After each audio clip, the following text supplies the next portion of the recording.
Hello everyone. How are you all today? Welcome to another texturing stream. Today we're going to be texturing more of our coach Torrera here. So she is, as said before, for those who maybe have not been here for the previous streams, she is the PE teacher at Noirmore Academy. So we are going to go ahead and do some more hand-painted textures on her for today. Last stream we were able to get a lot of her face painted and some of the shirt, and today we're going to work on some other parts like maybe her arms, pants, etc. Stuff like that. As you can see, we're over 50k now, which means we'll probably be able to have the full voice acting. This week I've had Thanksgiving and been working on some more puzzle stuff. I've been working on a lot of like puzzle design for the game, specifically for day 2 and 3, and I've been working more on the script for day 3 as well.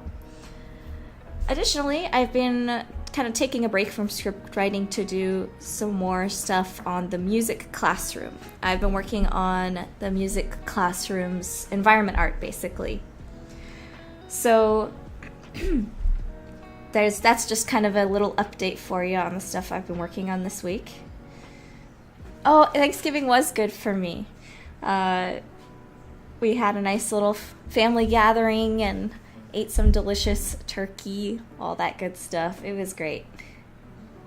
And I, excuse me. I also, we decorated for Christmas. It was really fun. How was, well, if you guys celebrate Thanksgiving, how was it?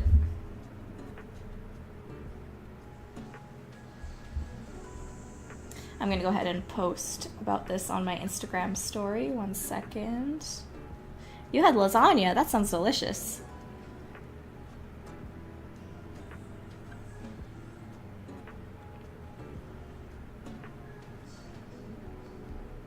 Can you guys hear the music all right? Is that volume levels and everything okay?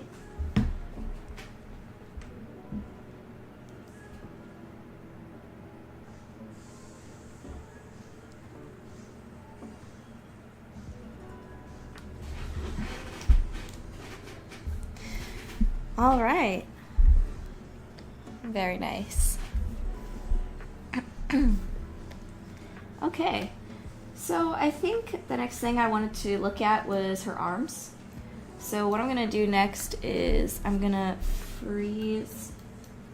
Oh, that's great, multi-fandom. That's awesome. Ate way too much, but that's kind of like, yeah, definitely. Eating a lot on Thanksgiving is just part of the fun of it.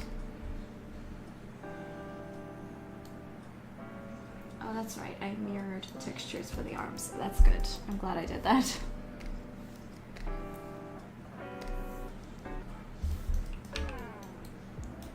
So the first thing I'm gonna do here,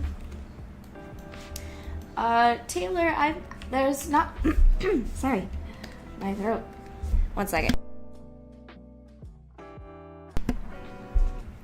There's not going to be any jackalope Psyquine because Psyquine have to be based on creatures that have horns and hooves. And jackalope only have horns. Oh, you went Black Friday shopping. That's great. I was able to get Epic Mickey Remake for Black Friday.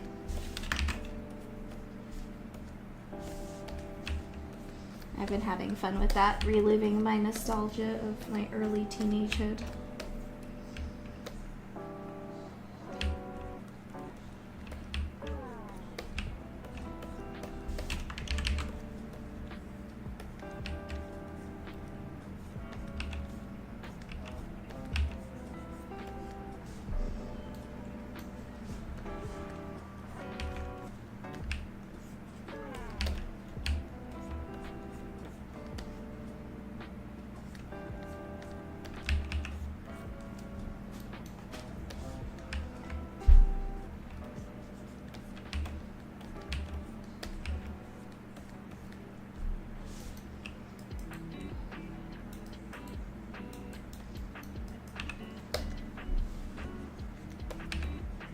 Oh, and by the way, the music we are listening to is Lo-Fi Autumn Vibes. Welcome to the Halloween Bakery.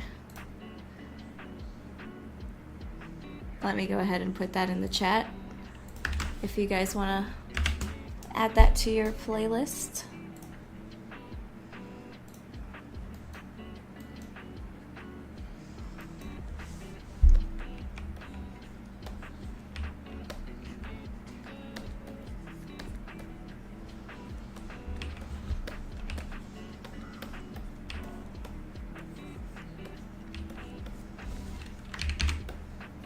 Maybe next stream I'll do some synthwave playlist. Last time I did jazz. Maybe next time synthwave.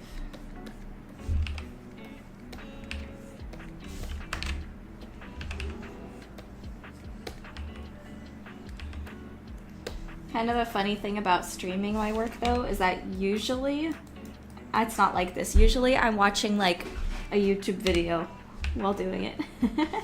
Usually like I have some kind of video essay on in the background, but I can't do that on stream because I don't want to violate any copyright or, you know, take away views from somebody who would get it organically otherwise. I'm not going to be a React streamer. I'm not.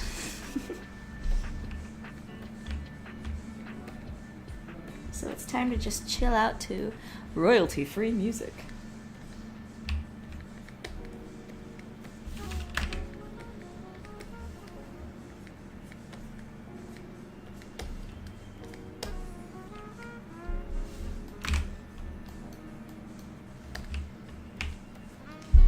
Is Nintendo like copyright claiming their music on stuff yet? So we could listen to some Nintendo music maybe.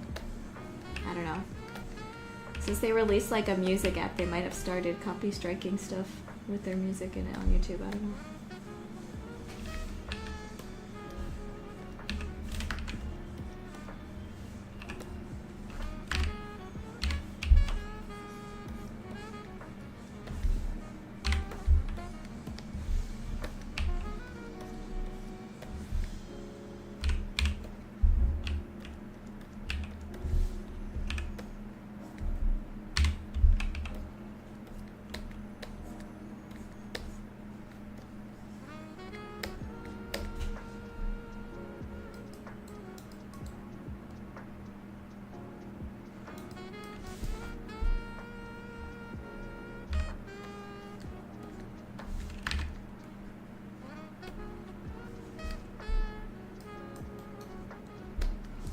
Oh, well, Michael, it took us about 1.5 years to make the demo, but that's really mostly because a lot of that time was spent in pre-production of planning out how this game would work, planning out the main plot and everything. Like I made this big document planning out the world building and planning out the major beats of the story and how it all kind of comes together at the end.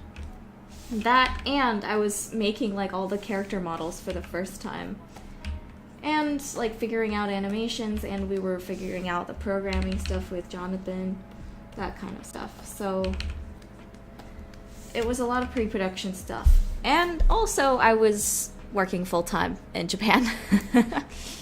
So that's why the demo took like over 1 year, because I was working full-time. But now I'm able to work full-time on this project, so that's going to cut down development time significantly.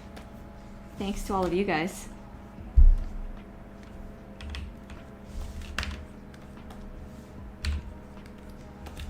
I still can't make any promises on when the release date will be, but the more we work on fleshing everything out, especially getting the script finished, the closer we'll be to be able to make an accurate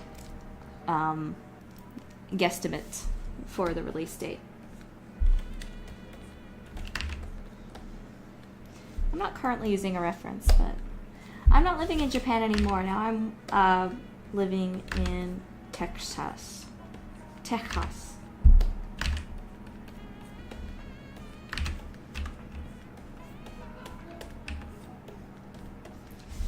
Reason being, I couldn't stay in Japan on a visa. Sarah Multi-Fandom Studios asks, is there a limit on how many sets of horns the Cycloid can have? Well, usually the limit is 2, but there are some people that are able to get past that limit, but it's very, very rare. It's like a very rare genetics anomaly.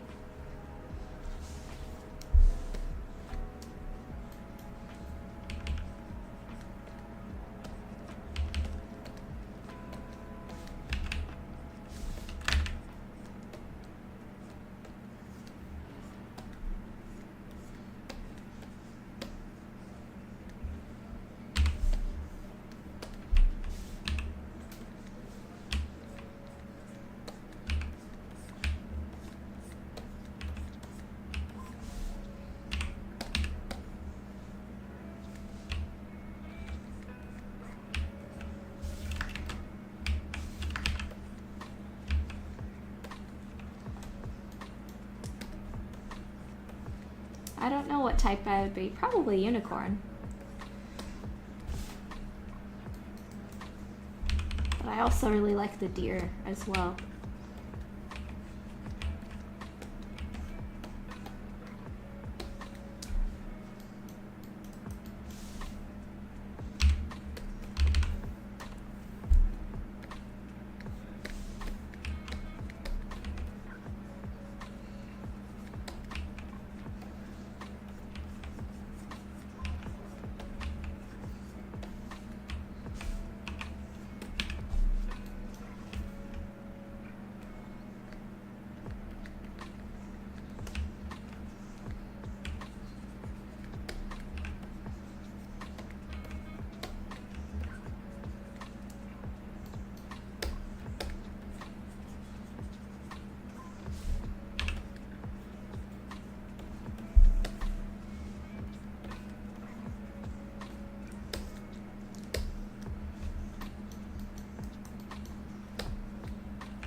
I wonder if I maybe over-exaggerated them a little. I don't know. I'll look at my references soon. Right now I'm just kind of blocking everything out.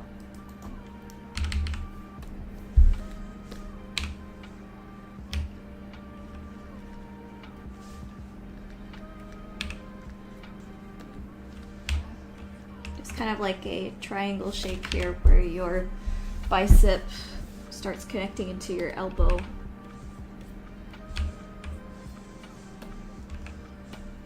And then there's, of course, the shoulder muscle border right here. It's like she's got anchor arms. Oh, yeah, they probably use the special pillows. It would probably depend on which type of horns they have. Unicorns could sleep on their side and back, but maybe others can't sleep on their side and would use some special pillows, things like that. She's not single.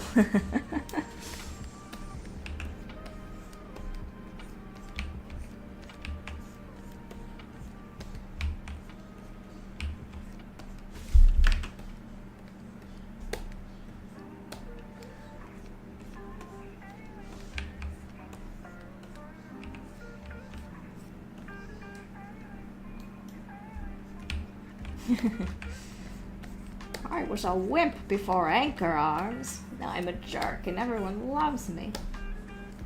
Exactly.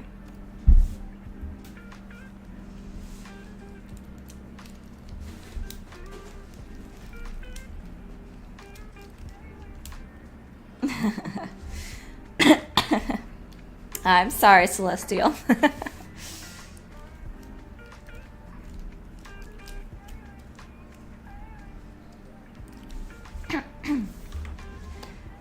I think Kitty Roo is a little bit,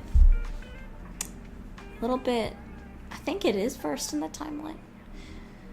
That game and this game take place around the same time, I think. I'll have to look at my timeline.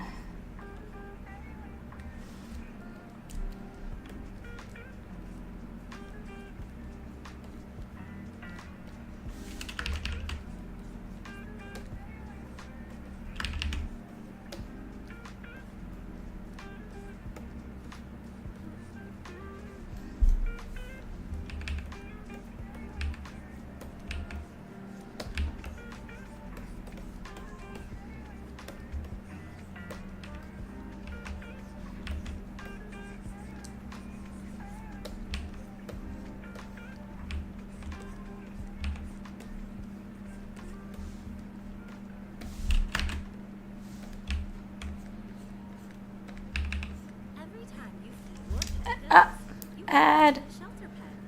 1 second.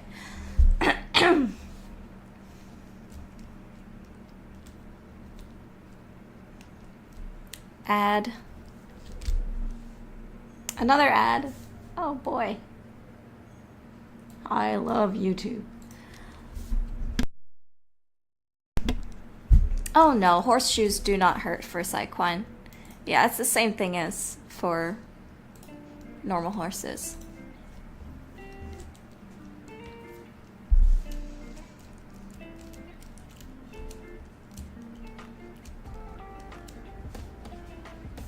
A lot of cartilage, same as human nails. Wait, human nails are cartilage, right? Maybe I'm thinking of the ears. Or there's like different types of cartilage.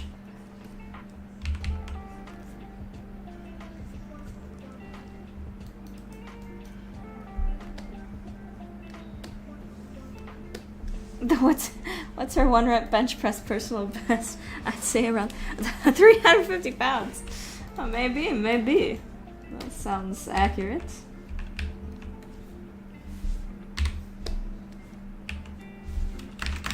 Keratin, that's it. Keratin. You're right. Cartilage is the stuff in our ears. And the stuff sharks are made out of, right? Shark skeletons are like primarily cartilage.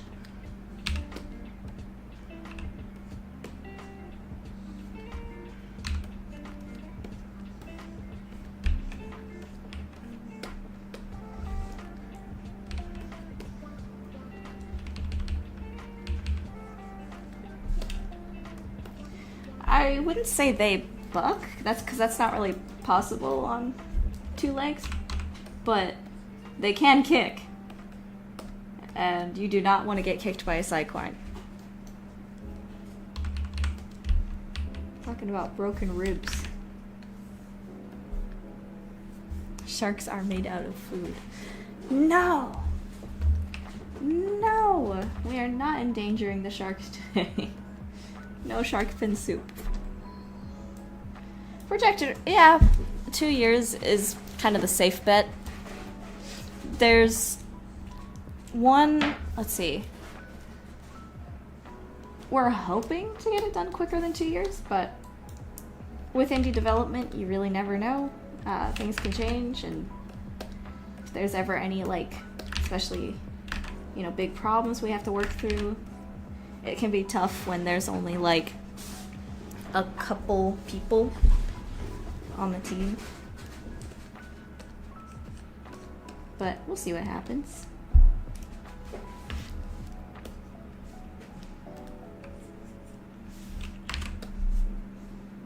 I mean, I think it'd probably be easier to get kicked by feet than by hooves, because hooves are hard. Very hard. I mean, a heel is pretty hard too, but at least there's some, like, soft skin over it. If you get kicked by a hoof, you can get cut up by it too. Bad stuff. Is there a line that goes here for the other muscle? I don't know. Maybe I'll have to look that part.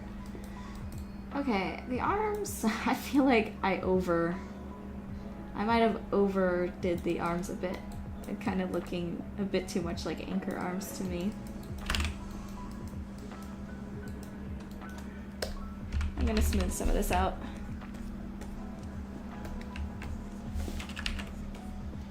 She's not Popeye.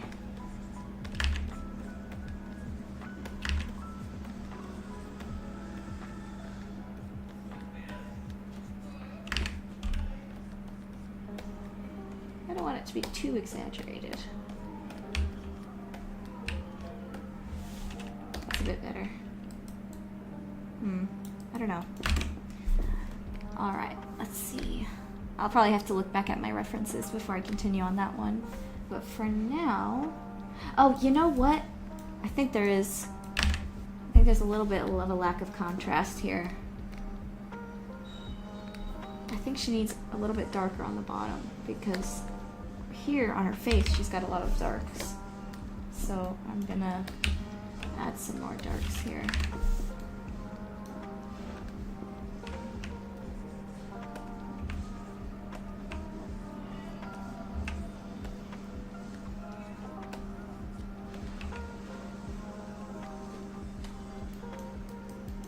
Hello, Mocha Pancake. Welcome in. Thank you so much.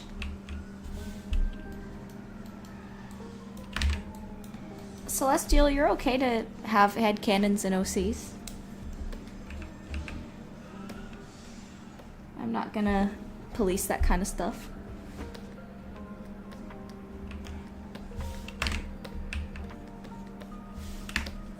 But I have to say again, just for people that might have not have seen that on the Discord or see me answer it the first time, that I can't really interact with or read like headcanons and fanfiction because I have to remain like kind of impartial and like try to have my work be unaffected by, you know, fandom stuff.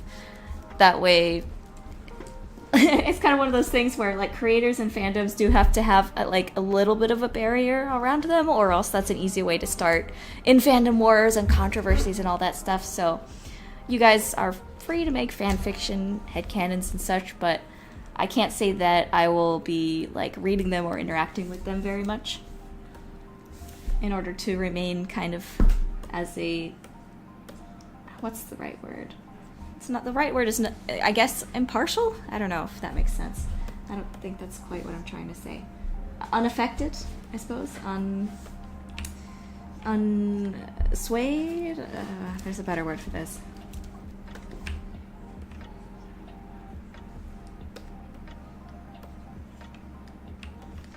But I know what it was like to be a person that loved to make headcanons. After all, you guys know about my pony videos. So, I know how fun headcanons are to write.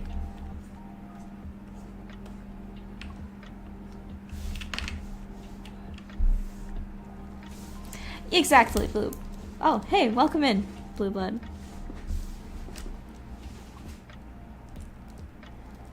Yeah, exactly.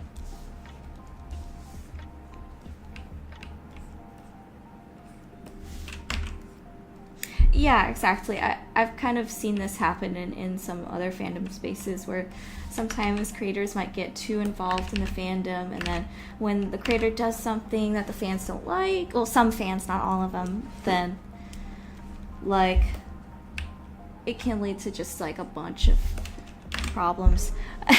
Not to name names, but I feel like the Voltron fandom kind of had that problem where sometimes there was just too much, like, there was like leaks that happened and like really in-depth fandom wars and stuff that were very toxic. So I'm just gonna I try to keep a healthy barrier, I guess.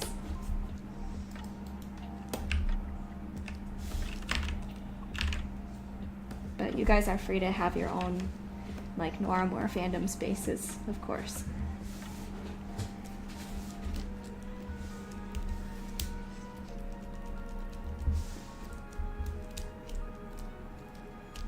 Do you see Marisol having her own game? I had some ideas, but no, probably not. There's a couple other characters I've been thinking of having spin-off games for, but they probably wouldn't be from Noramore.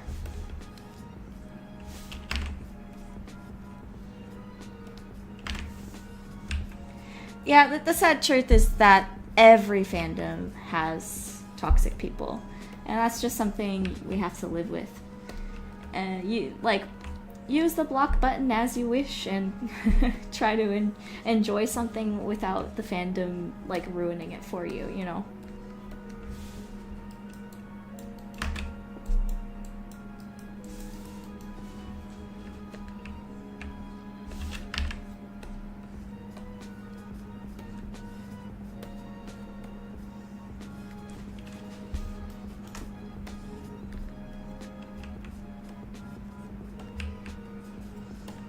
Because that's what comes with, making a product that appeals to a lot of people.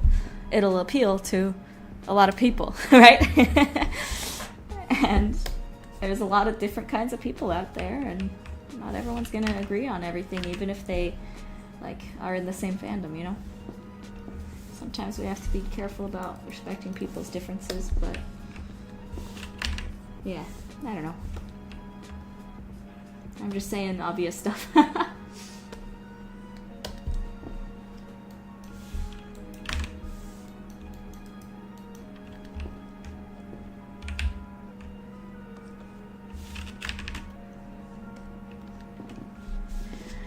That's an interesting question. Oh yeah, Funky Jester, you're right, definitely. Something you learned from AO3 and Tumblr is curating your feed. Yeah, exactly. Exactly. Unfortunately, that can be pretty difficult on some more modern websites. Tumblr is nice in that it allows you a lot of customization in what you see on your feed. I don't really go on AO3, so I don't know a lot about how that works, but from what I remember, you're able to easily see the tag on something before you read it, just in case there's content you don't want to see. Is that right?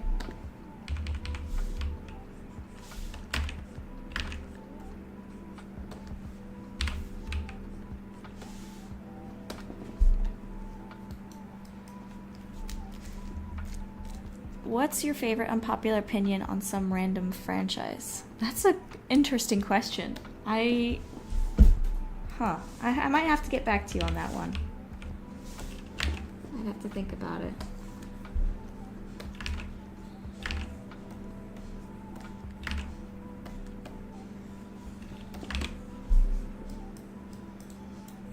I've been thinking a lot about Arcane recently, but not everyone here might have seen season 2, so I don't want to spoil anything.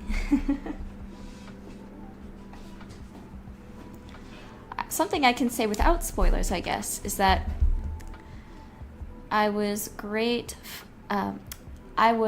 watching season 1 of Arcane again recently with my sister, and then it made me feel a bit better about season 2, actually.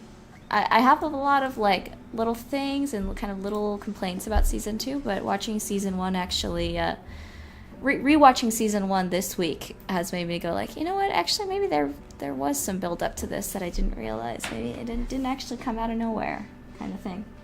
So, rewatching season 1 has helped me appreciate season 2 a bit more.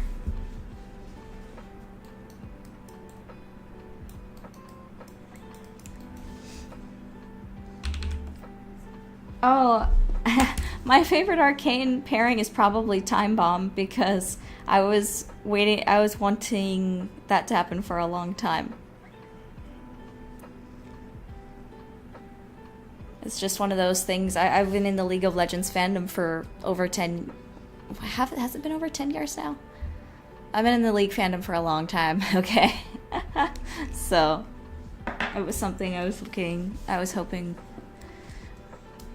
we would get some hints about. Wasn't one of your characters inspired by Arcane? No. League of Legends, yes, a little bit, but Arcane? No, Arcane is too new for that.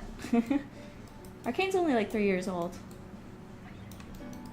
And I can't think of any particular character that... No. What?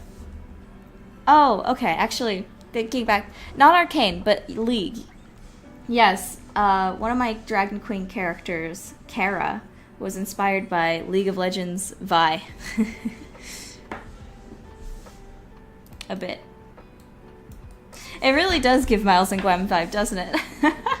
There's a lot of similar vibes there, but we can't go any deeper without spoilers. Let's see. Now I'm going to...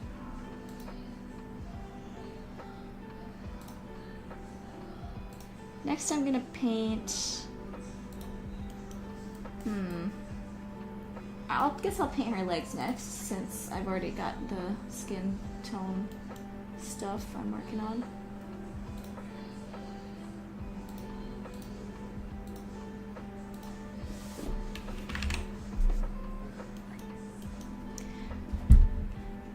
Do you plan to make a short game for a character from each planet for the Flutterstars universe? That's a great question. I would love to do that if I could, but we'll see. I have some ideas for what games for some of the other characters in the Mariposa-verse would be like, but it all really depends on how things go, you know, and what game ends up being the best next choice. What we get the most kind of inspiration for, I suppose is a good way to put it.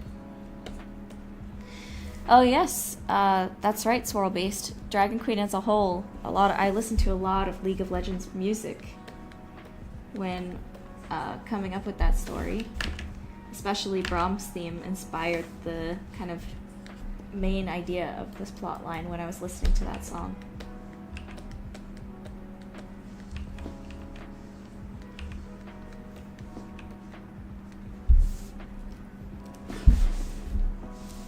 Thank you, Lancer. Welcome in.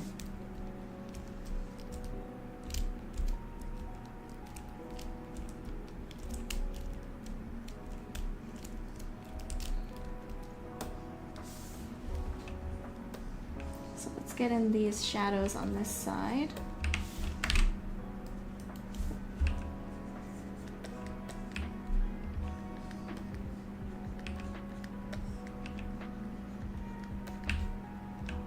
Oh, I should download Marvel Rivals. I'm wanting to try that out. I've heard it's like, it's just like an Overwatch clone, but that doesn't mean it's bad. I've heard it's pretty good. Have you guys played Marvel Rivals yet? I'm kind of wanting something like Overwatch. Again, that isn't Overwatch. So Marvel Rivals is kind of something I'm interested in. Though I heard Overwatch is bringing back 6v6. Is that true?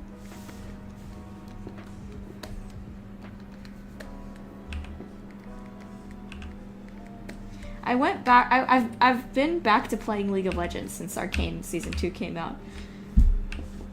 But it wasn't necessarily just because of Arcane Season 2. It was also because now that I was moving back to America, I can actually play League again without horrible lag. Because League of Legends, they like make you pay to be able to change your region. And since my account was an NA account, when I tried to play from Japan, it was like impossible. And then I changed my region to Australia because some of my friends are in Australia and their accounts are in Australia. But even then, playing from Japan to Australia servers was still painful. So I ended up not really being able to play anyway. So I just... Now that I'm back in America, I can play League again. So it just kind of happened to coincide with that. I'm playing with some of my old League buddies. Isn't that right, Todd? Who I think is still in the chat. We're old war buddies on League of Legends at this point. Veterans of the League.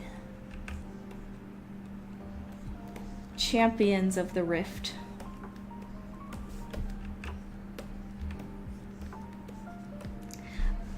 Can you guys guess who my main in League of Legends is? It might be a little too obvious.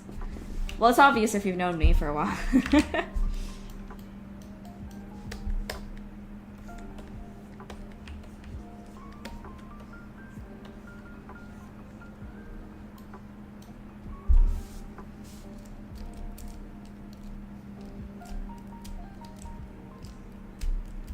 Yep, of course, you already know me, Blue Blood, so it was kind of obvious.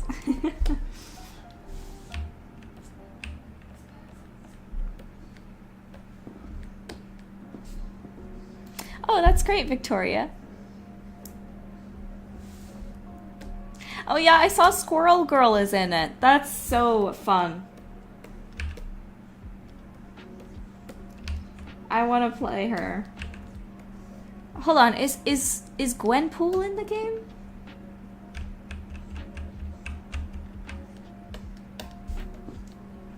I might be thinking of the card game that I saw, like a illustration of Gwenpool. I remember I enjoyed Gwenpool's comic of what I read of it. But I used to main like Mercy and Diva and Tracer in Overwatch, so I've heard Star-Lord is basically the Tracer of this game, and like Penny Parker is Diva. So maybe I'll be maining like Penny Parker. Mantis's design looks really cool too. I'm assuming she's going to be a support character. I haven't read any of the Guardians comics, so all I really know about it is from the Marvel movies. I really like the Guardians movies. It's kind of amazing to me how all three of them are so solid. I think my favorite is the third one, though. I really liked the third one. That one resonated with me a lot. Very emotional.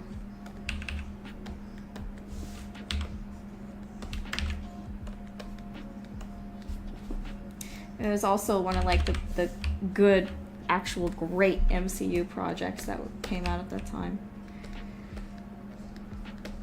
When everything else has been kind of bleh, besides like No Way Home.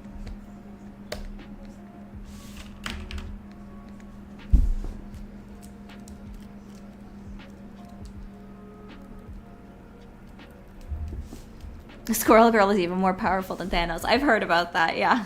She's like the funny joke kind of character.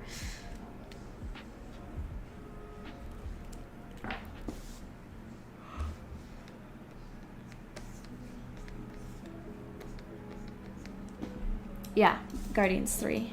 Yeah, it's so good. I was shocked how good it was.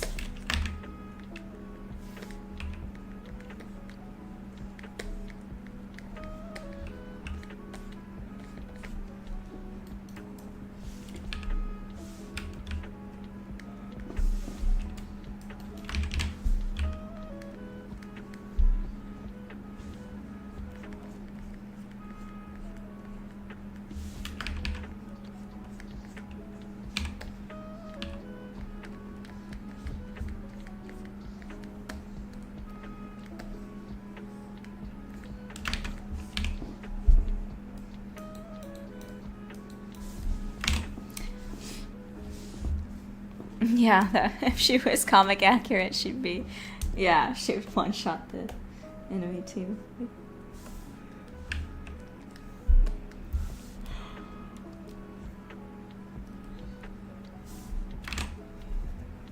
Do you see Gina becoming a famous actress when she gets older? I can't really tell you guys anything about that.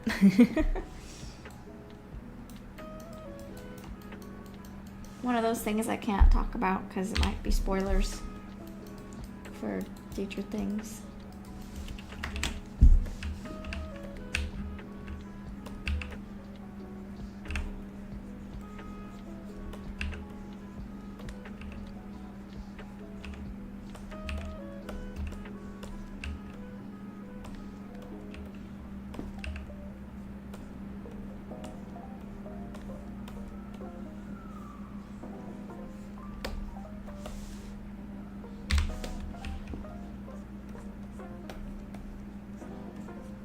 My parents are watching CSI New York.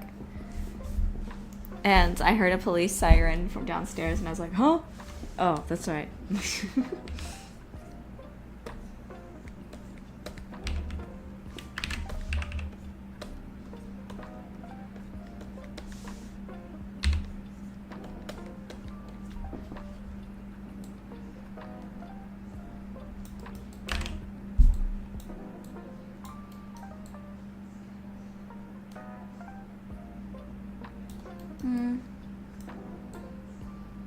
Now that it's been like a week and a half, I'm kind of wondering what things I should fix on her face. Obviously her teeth are not painted yet, they're just gray right now. Let's see, are the legs done? I don't know. I almost feel like I finished them too quick.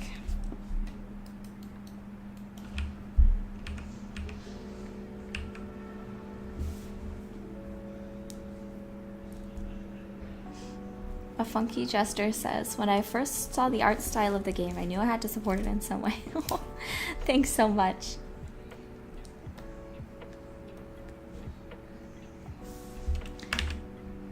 Oh, definitely. Blue Blood. I'm so glad they got James back on Guardians. It's his baby. Wouldn't have trusted anyone else.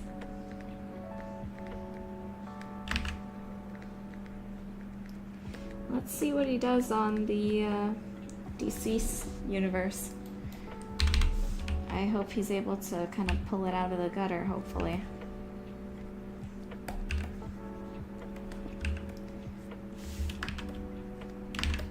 The stuff we've seen about the new Superman movie seemed fairly promising, but I can't make any judgments on this stuff until the movie actually comes out.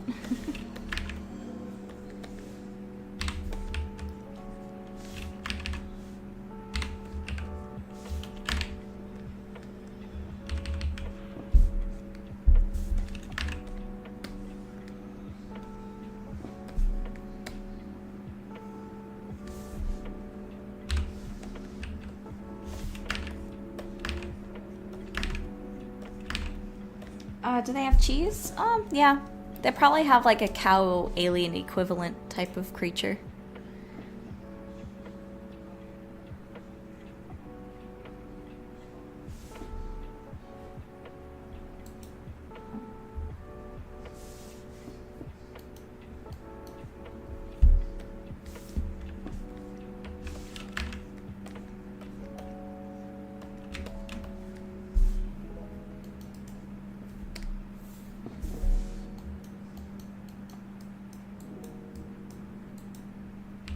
Yeah, I really hope it's good. I want to see a fun, inspiring, cool Superman movie again. You know, it's been a really long time since I've seen those classic Superman movies. The ones with the... Oh my gosh, who is that actor? The ones that are from like the 90s?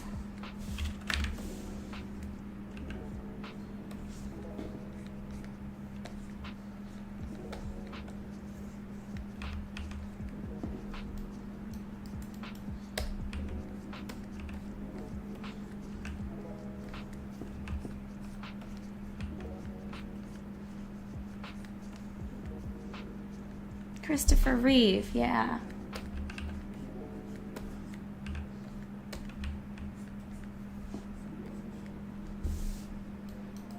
Oh, those were 70s? Oh, wow.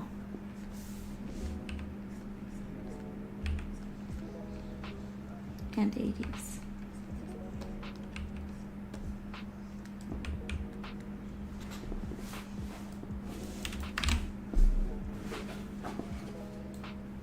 Do they have pizza? I'm thinking about what the Italian equivalent of the Cyclones would be. They would probably be making the pizza, right?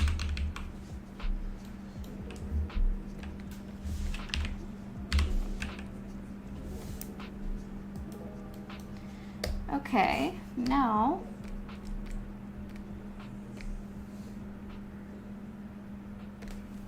let's... Have you been feeling sad? Losing interest in things you once cared about? Add.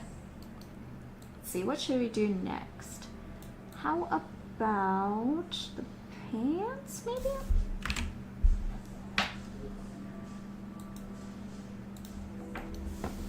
The shirt is not completely finished yet. I still have to touch up the shirt some more, but...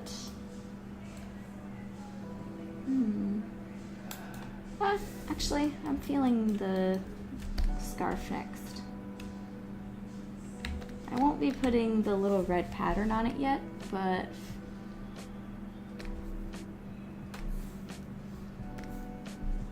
I can do the black part.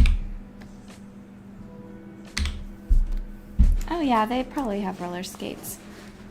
But roller skates in the 40s were not quite the same as they are today. They were a little, I guess, primitive, if that makes sense. I think they were kind of like wood with like kind of silver look. You know what? Let me look it up. I could be wrong about this. I'm thinking about like American Girl. I think Kit from the 30s had little roller skates as one of the dolls' accessories.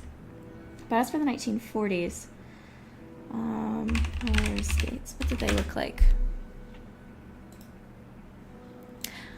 Oh, huh. Maybe I was wrong. They weren't what I was thinking of. Oh, these are the ones I was thinking of. Like the ones that you strap onto your shoes. But it looks like they did also have kind of proper shoe ones as well. I was wrong. So they had kind of several different types here. I know there was an American Girl doll that had roller skates. Let me see.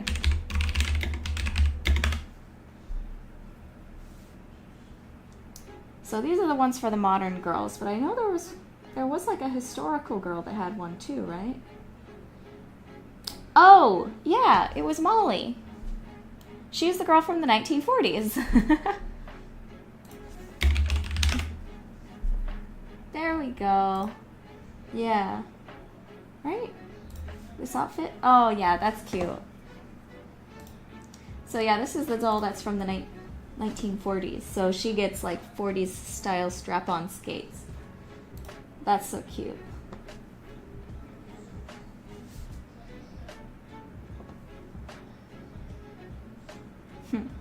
Oh, I loved her swimsuit. I didn't have Molly, but I thought she was cool. It was Molly's books and her story that kind of got me interested in the war era aesthetic and fashion and time period, really. The American Girl dolls was like a huge impact on me in terms of learning history stuff. These are such great little books. Very educational.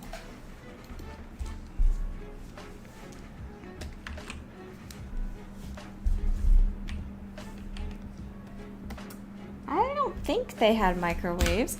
That's a good question. When were microwaves invented?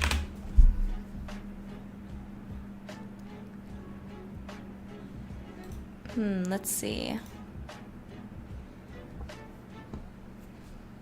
The exploitation of high-frequency radio waves for heating substances was made possible by the development of the vacuum tube radio transmitters around 1920. By 1930, the application of short waves to heat human tissue had developed into medical therapy. Okay, so it started from medical therapy. That's kind of crazy. Thinking about microwaving your muscles. Ugh. Yeesh. At the 1933 Chicago World's Fair, they demonstrated the cooking of foods between two metal plates attached to a 10 kilowatt 60 megahertz shortwave transmitter. Found they could cook foods in minutes. So it looks like they got the patent in 1937. So by the 40s, they did have microwaves.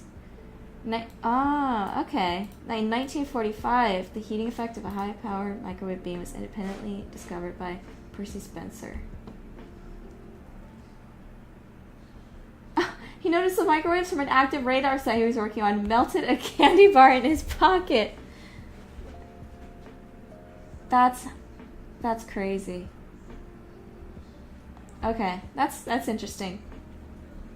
But when was it actually used in homes?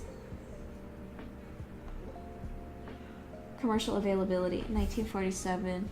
Okay, so it looks like they had a bigger one first before it was the smaller ones. Okay, anyway, that was a fun aside. But considering it looks like they used radio vacuum tubes to power this stuff, and the whole kind of magic system in I have symmetry turned on, 1 second. And the whole like system, magic system in my game is based off of crystal radios and the idea of radio waves. Maybe they do have a kind of microwave equivalent using radio vacuum tubes. Interesting. I can't really talk about what Easter eggs will be in the game because the whole point is for it to be a surprise. But I am planning maybe some kind of MLP themed one, of course.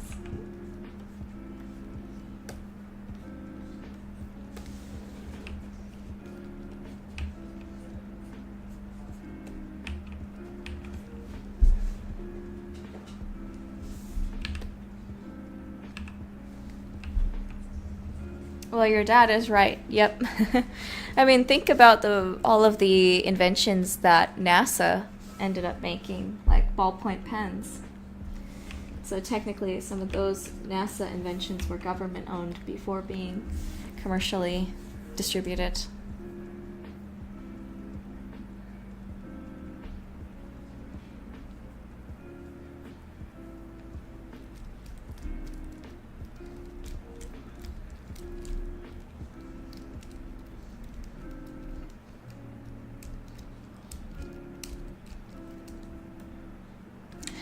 Oh, Mr. Cake Dragon Man, thank you so much. You were a watcher back from the MLP days.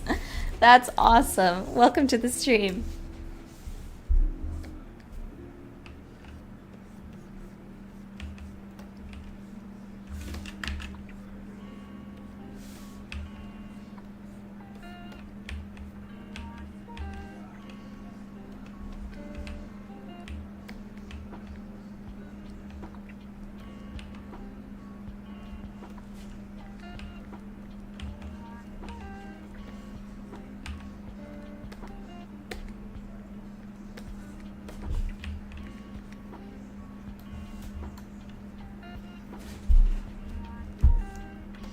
I can't say that for sure, Taylor. I want the Easter eggs to be a surprise.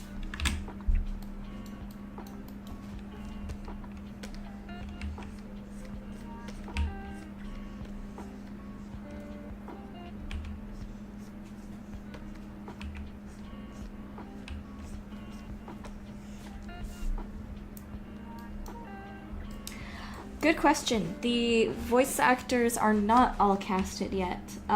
We only casted for characters that were in the demo, but there are still quite a few characters that will need to be auditioned for. So as soon as we have, the finished script and we're ready for recording, we'll be making announcements, like public announcements, when we're doing formal auditions.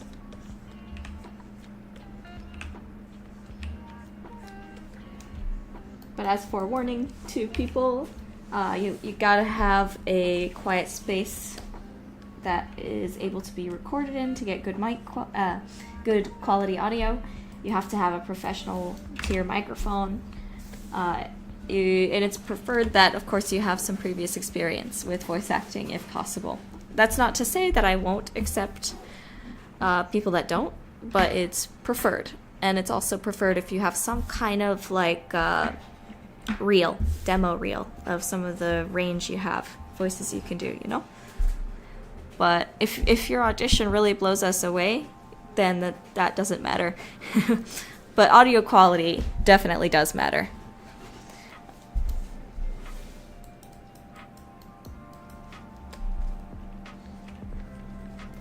But I can't say when auditions will be happening. Definitely next year at least. It's really dependent on script stuff happening.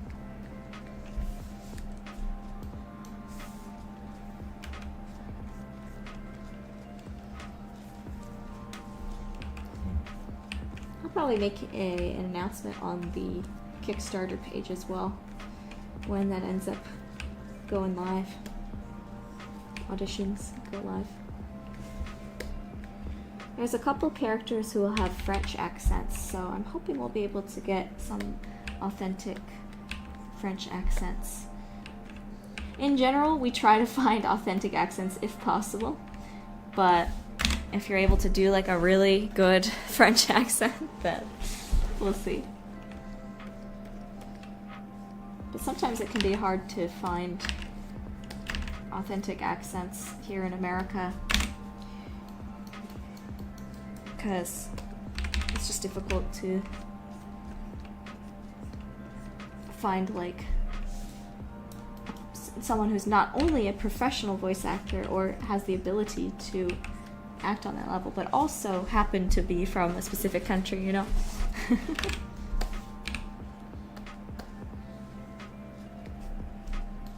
Yes, Northburg is kind of based off France. For example, Mrs. Lune, or Miss... I'm still trying to figure out how I want her name to be pronounced. Like Mrs. Lune or Miss Lune? I don't know yet. But she would have a French accent. At least that's what we would prefer for her. Because she's from Northburg. Same with Mr. Faverish.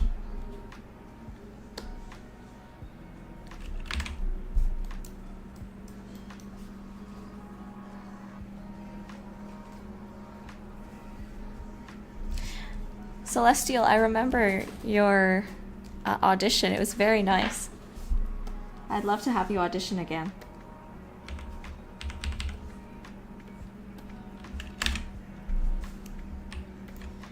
Brittany, there's not any currently planned, but I appreciate the question. And of course, you guys are free to have OCs and headcanons, all that stuff.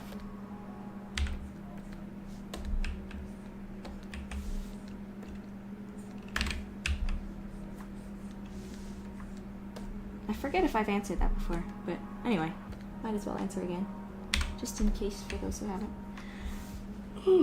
heard before.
I'm sorry, Taylor, that is definitely something I can't talk about. Like, of all questions, that's definitely one I can't talk about.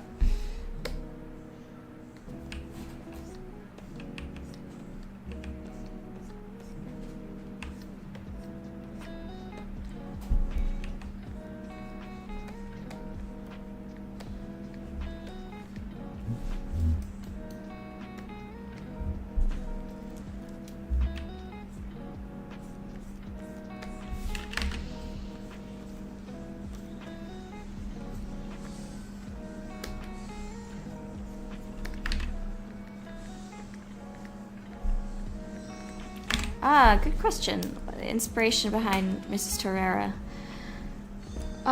Basically, flamenco dancing. Flamenco dancing and 1940s gym wear. Spanish traditional attire.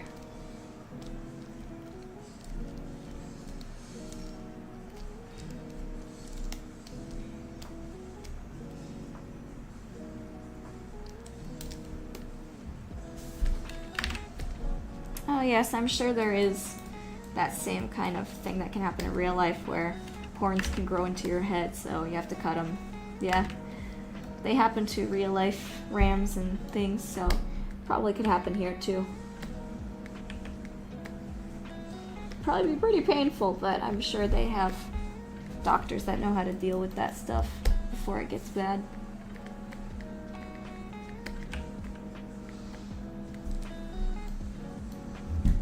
If it was a raccoon.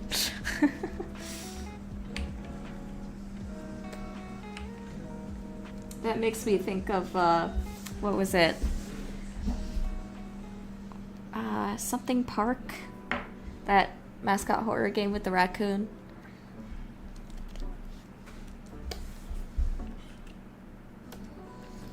What if the beast was a raccoon all along? Not even like a special raccoon, just like a normal... Ah, yeah, it's just a normal raccoon.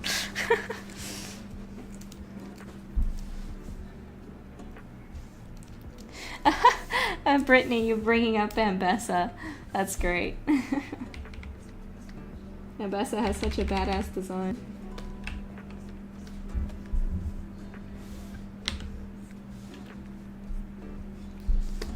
There's a few kind of like character sort of tropes or archetypes that kind of shows up in my work a couple times just because they're tropes that I find fun or enjoy.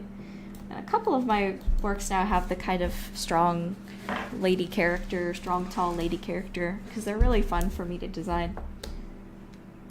And they're fun to write too. That, and sometimes I just kind of get tired of the strong female character trope, but they're just kind of mean or like unapproachable. I kind of get tired of that, so I like to write kind of these strong motherly sort of female characters that are very kind and use their strength for good things, I suppose.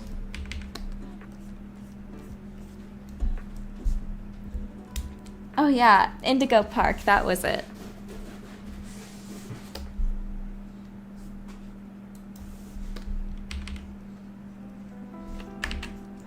Like Kara in Dragon Queen. Like I said, she was kind of inspired a bit by Vi from League of Legends, but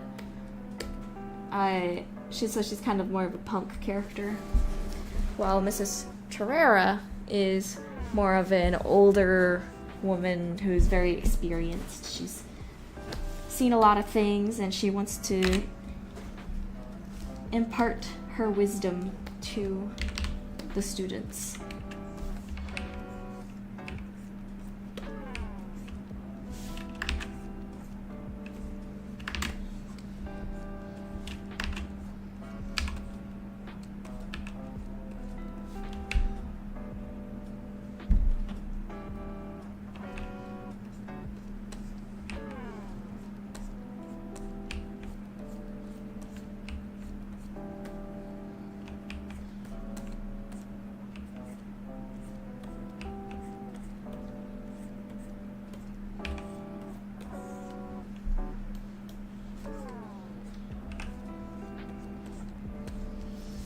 I don't normally play like any horror games, but I did play the demo for Indigo Park. I was pretty impressed, especially for such a small team, you know. And it was like one of his first Unreal Engine projects, so that's very good stuff for being so new to game development, right? I did have some problems with the environment art specifically, and how some stuff just really didn't make sense from an environment and design perspective, but obviously he's not like a professional level environment artist, and that's fine. He did the best he could with what he had, and he did a very good job considering. But I hope with all the like funding for the full game, because they had a pretty successful Kickstarter, right? Because they were, he was able to, Unique Geese, that's his name, the YouTuber who made that game. He was able to get some like big names to play it, so they were able to get some really great popularity and like momentum behind the Kickstarter. I'm hoping that we'll be able to get that same kind of momentum for when the final game of Noramore comes out. But I applaud him for his success, because, again, very impressive with how new he was to game development.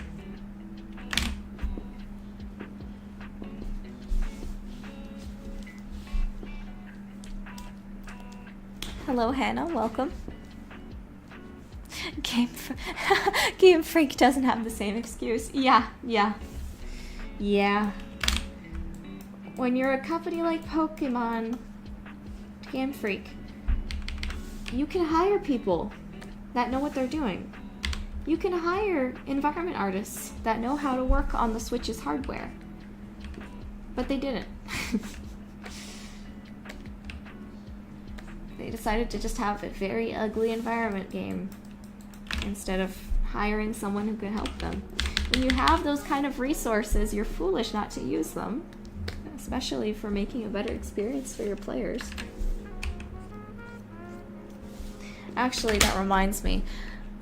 I think I like to tweet about this. There was a concept artist I follow called Trent Kaguya, I think.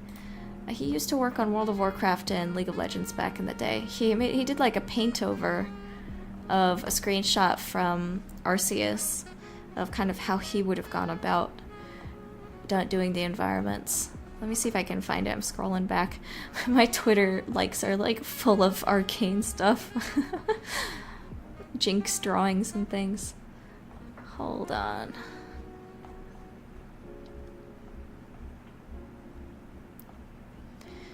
But he did a really nice rendition of... here it is. I found it. One second. Okay. Here. This is Trent Kanigua.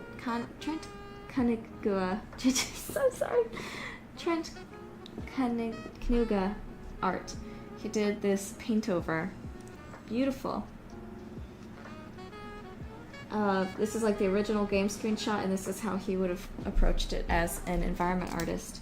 I don't think he's a 3D environment artist. He's more of a concept artist.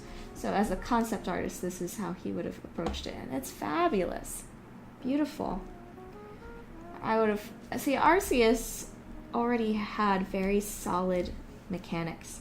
It's a very fun loop of a game. It has a very solid foundation, but they really dropped the ball on the art side. The character designs were not. The character designs were great. The character models were all right. They were good. But the environment art, man, what a disappointment.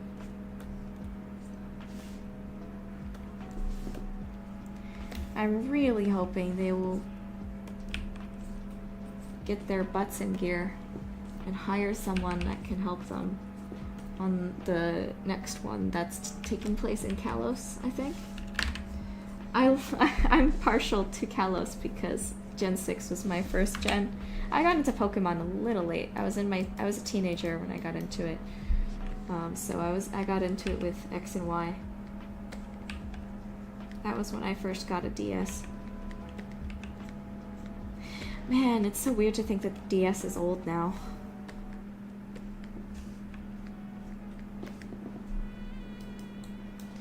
I'm getting old.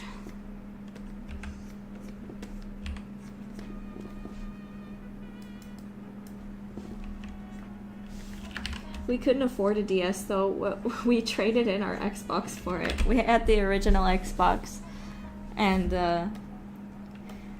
but I was getting tired of the games I had on there because I was like 7 years old and I didn't really know how to properly play the games we had on there. We had like Star Wars Battlefront 2 and this Indiana Jones game, and my uncle got like Tony Hawk, I think, and some baseball games. And my dad got Star Wars Old Republic. And I had fun messing around with those, but I was 7 years old, brand new to video games, and couldn't understand how to like get past the tutorials on some of them. So we ended up trading it for Nintendo DS Lite. And man, I had such a good time on that. That was, I guess, a more age-appropriate console for me. And I think one of the first games I ever like really beat was Super Mario 64 on DS, and I had such a good time on that. And I love those Lego games on the DS. Especially Indiana Jones.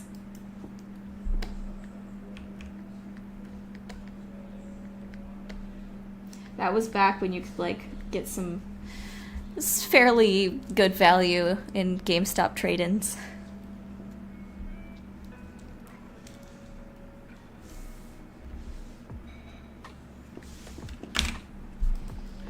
Alright, I think this is about done.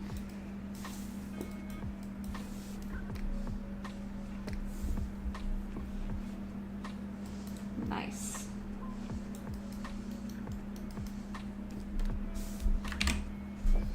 I did go back, after I played Gen 6 though, I did go back and play the Unova region.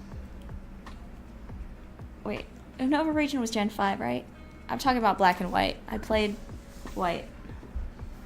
But the thing is, I wanted Reshiram, because I wanted the white one, but when I bought the game at GameStop, it was used, and so all you could see was the cartridge, not the box.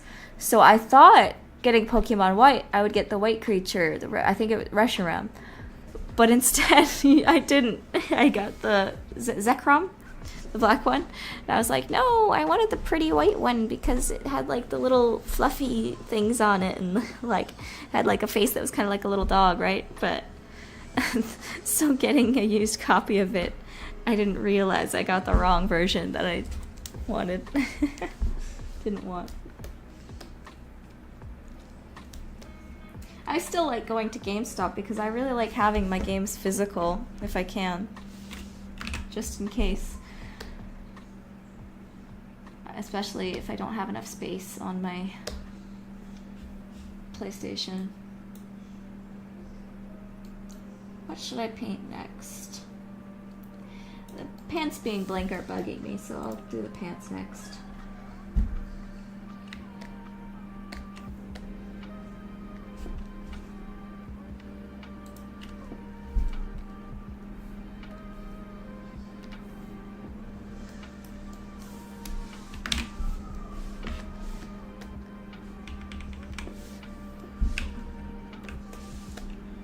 These are mirrored, right? Okay, good.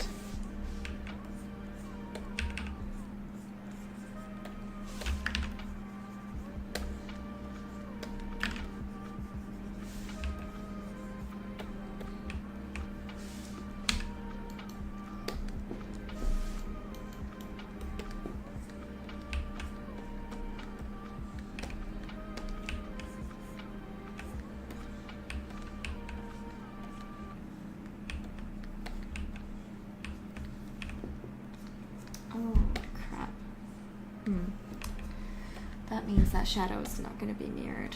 Whatever.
used to work at Think Geek when I was younger. I worked there for like a year at my local mall. It was actually a pretty good time. The customers were all pretty nice, and my management was nice too.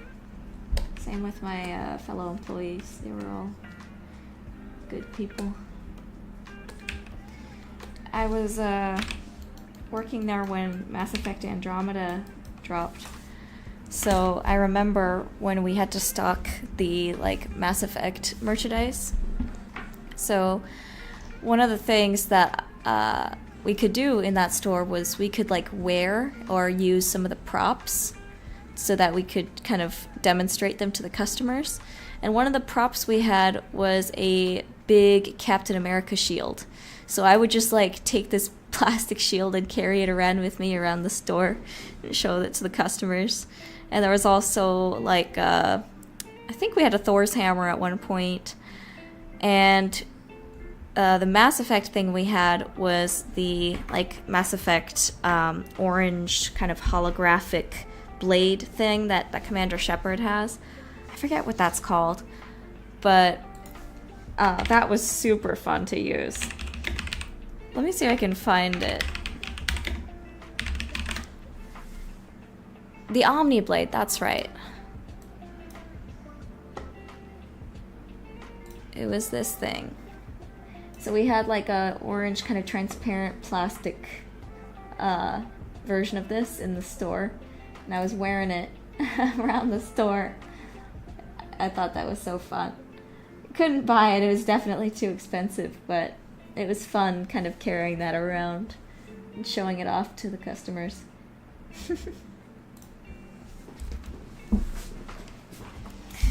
This is Commander Shepard, and it's my favorite store on the Citadel.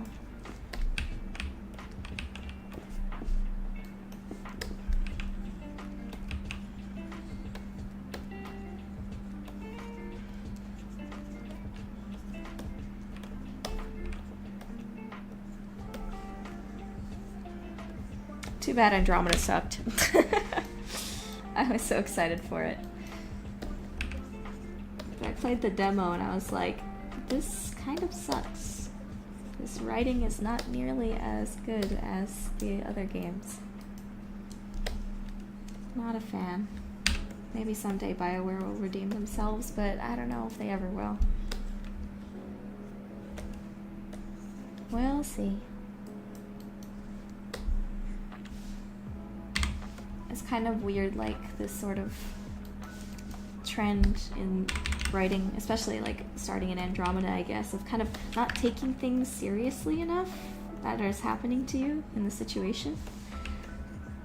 Like, they almost wanted it to be like a comedy game. It was so bizarre. Like, they thought that every character has to take things so lightly and joke around and stuff, even though that's not really how to balance the tone of that situation. It's kind of hard to describe writing styles, I guess. But that was sort of the main reason, I think, why a lot of people were disconnected with Andromeda, and I think Veilguard to an extent. I'm not like a Dragon Age person, so I can't say too much about Veilguard.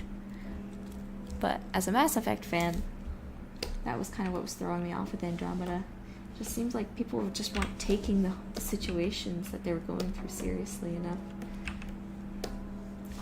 I kind of don't like necessarily using the term like Marvelization or Marvel tier writing, because I do think that some of those original Marvel movies were very fun and the quips were funny, but I think it's just kind of gotten to be too many people trying to copy that formula without properly understanding it, as well as the fact that I think people are just also just kind of getting tired of that writing style. I don't think it should necessarily be retired unless you can actually pull it off well. But I don't know. I don't really like to like police writing styles I guess. I think a lot of it just really depends on execution. And the tone, and if the writing style you're using matches the tone that you're trying to go for.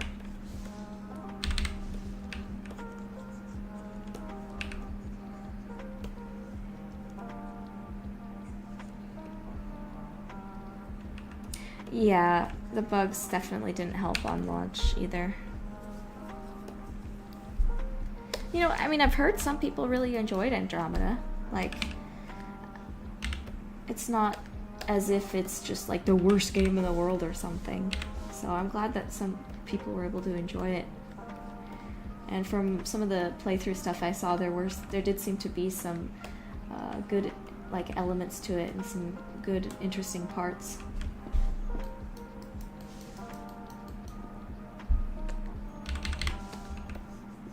Yeah, like I personally liked Infinity War and Endgame, but it's also been quite a while since I've seen them.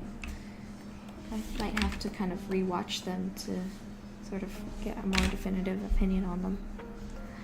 But I think they were definitely brilliant in terms of how they were able to make something that really felt like an event, you know? It really felt like an event movie. It felt like it was culminating to something that was important and interesting, and everyone's got to go see it, you know? That was fun. That was a fun thing. I won't forget the kind of thrill of going into that theater and wondering what's gonna happen, you know? Who's gonna die?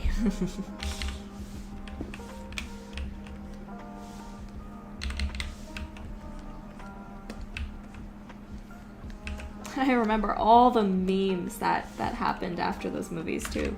Those were fun, especially after Infinity War with the whole dusting thing. Some of those memes are really fun. I remember also in 2012, after the original Avengers came out, there was a lot of kind of fun fan art and fandom stuff too with the Avengers.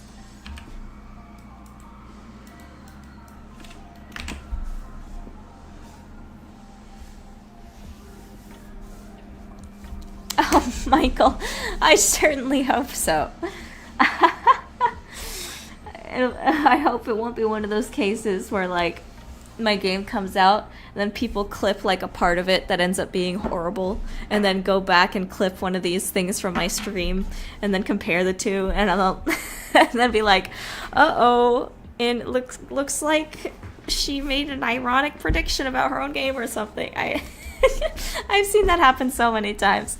I can only hope that won't happen with me, but I can let you guys know that for sure I am really sincerely trying to make this a good experience, and I hope I'll be able to deliver on those expectations. This is a game that will, if anything else, this is a game that will have been made with love and dedication. And I hope we'll be able to hit that mark. I'm really, really excited to have you guys see what happens and get their reactions to the story and all those things. It's gonna be fun. I think it's gonna be good. It won't be perfect, nothing is, but that's okay. I'm gonna make the best thing that I can.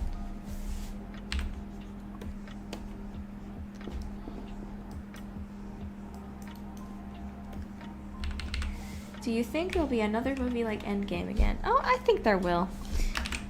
You know, cinema as a concept has only really been around for like 120 years. There's still a lot of evolving and changing that's going to happen to cinema over the years. I mean, think about how young video games are, really, and yet how much it's evolved as a genre. I think there's going to be a lot of exciting things happening in movies and games over the years, because things are going to keep evolving in new ways, sometimes bad, sometimes good, but I think we're going to get some more big, exciting, fun things happening, especially as, you know, the population grows and more people start getting into these things. Like, the older generations aren't really super invested in video games. Not to say there aren't any, but like boomers and Gen X maybe aren't as necessarily into video games as us millennial Zoomers are. But as the generations go on, as we all get older, more and more people, greater and greater percentages of the population will have grown up with video games. And I think that's going to lead to some really interesting stuff happening with the games industry as it gets older. Maybe a lot more variation of games, as we get a wider variety of types of people getting into gaming. Maybe we'll start to see some more new genres appealing to specific markets, right? Maybe we'll get a wider kind of girls game type of market as more girls really... I mean, there are already a lot of girls into gaming. I think a lot of people kind of underestimate how many there are. I say as a girl gamer. But as a greater percentage of the population gets invested in video games, I think we're going to see some interesting changes over time. So we'll see what happens. I've still got a lot of years left in my life, so I'm interested to live through that and see how things change, hopefully for good.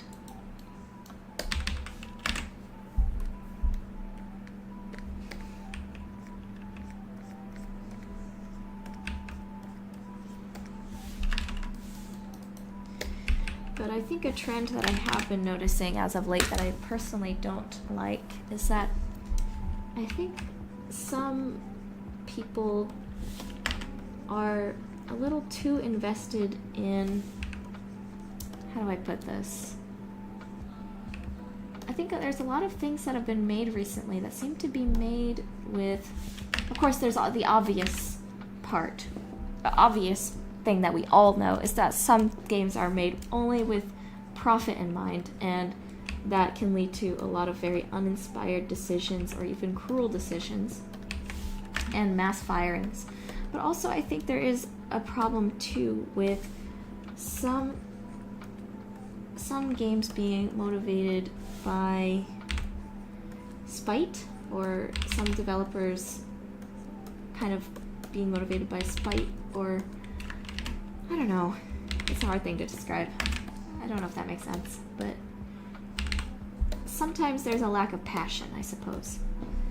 And one thing that I really enjoy about the indie scene is that a lot of indies can only really be made with passion, because to be an indie usually means starting from absolutely nothing, like I had to do.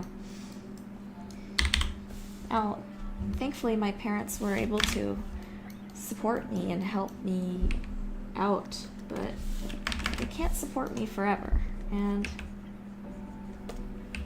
they can't fund a game. So they let me, live in the house and help let me crash the house and stay in my room. And then I've been able to finally kind of support myself now from all of your guys' support, which is great. But as I'm saying, like with indie projects, you have to have a passion for it, because it takes a lot of hard work and money that you don't have. I had to, make the Noramore demo with money I didn't have, and had to take all my business savings in order to pay the voice actors for the demo, so not all my business savings, but a big chunk of it in order to pay the voice actors. So I'm so glad and happy that investment was worth it, because I had nothing left in the bank until the Kickstarter funds came along. So it's really encouraging having this happen. I want to make something really good for you guys.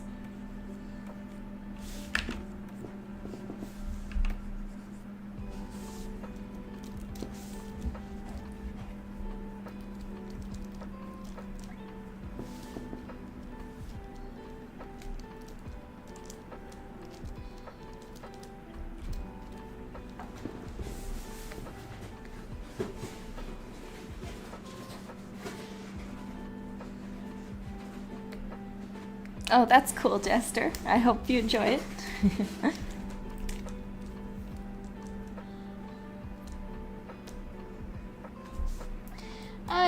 I can see how spite might have its place, but I don't know. We have to be really careful with how we handle our spite as an emotion, I suppose.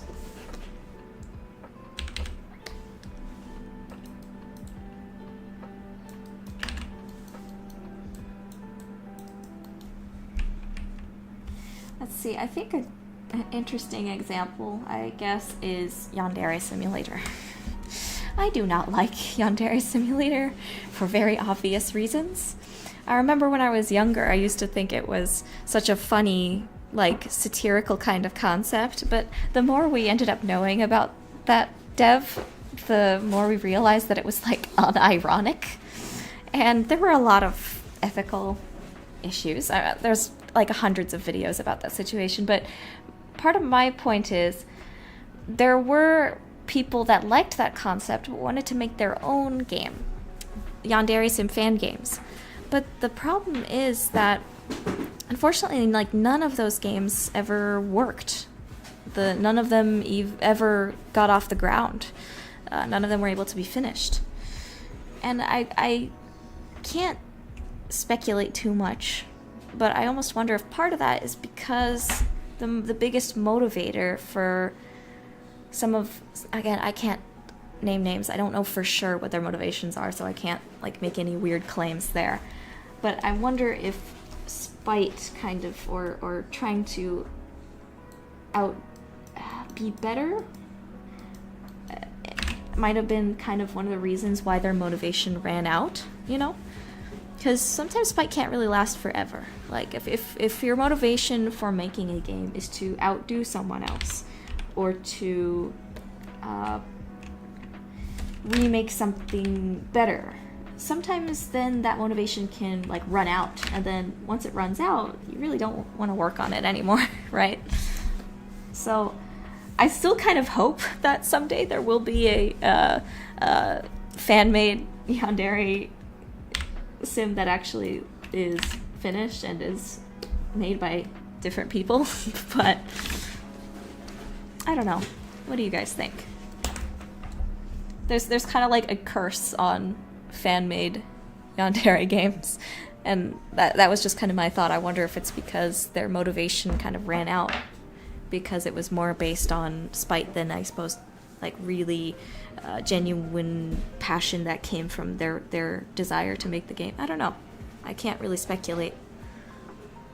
All I know is that I don't like Yandere's. I don't like Yandere dev, and I don't know.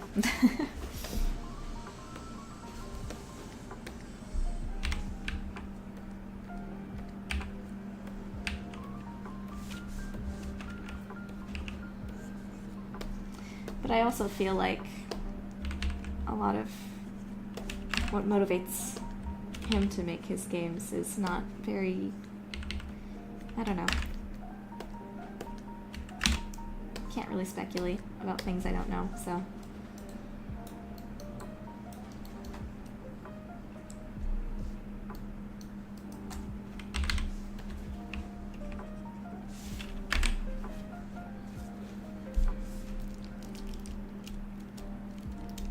Yeah, it really hasn't aged well. Especially some of those mechanics that are very gross. But yeah.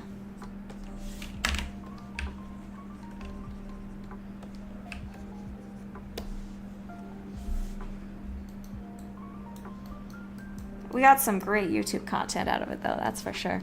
I remember watching Markiplier play it.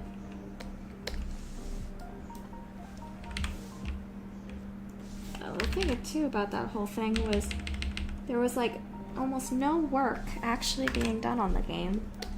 And yet people, the patrons were still paying so much every month. It's like a scam, really. Similar to a scam. I can't say it was a scam exactly because that's... I can't say that. But, doesn't seem very ethical, does it? Nothing about that game seems very ethical, does it?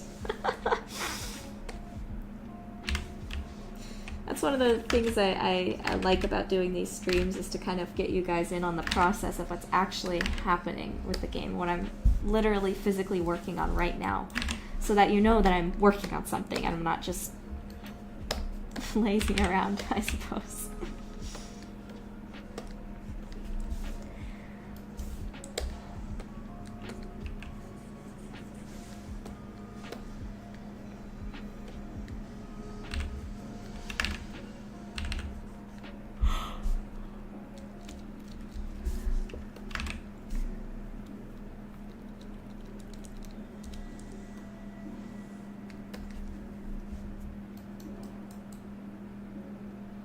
Yeah.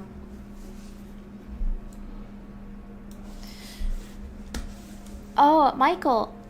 That's a good question. I feel like it would be too much for me to say now, but I did make a series of devlogs about the inspiration for Noir Academy. So if you want to get kind of more of an in-depth look at the inspirations behind it, then you can check out the first episode of my devlog. And that one kind of goes into more of a like nicely kind of edited, produced like talk about the specific inspirations behind the game.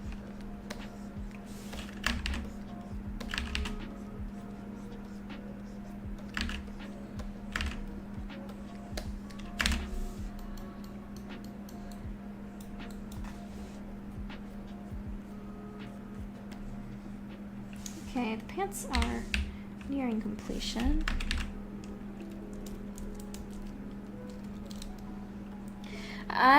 That's a very good question, Victoria. I cannot answer it currently.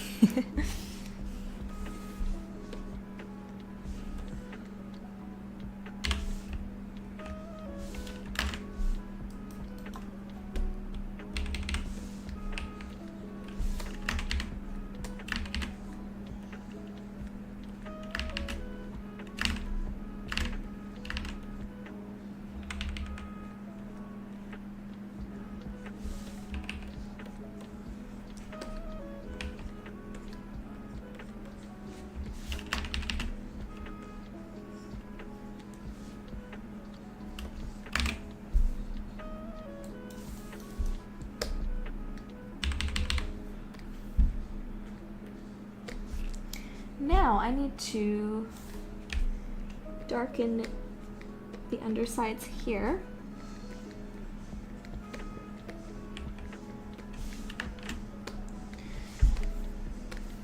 So that we got some nice shadows going on.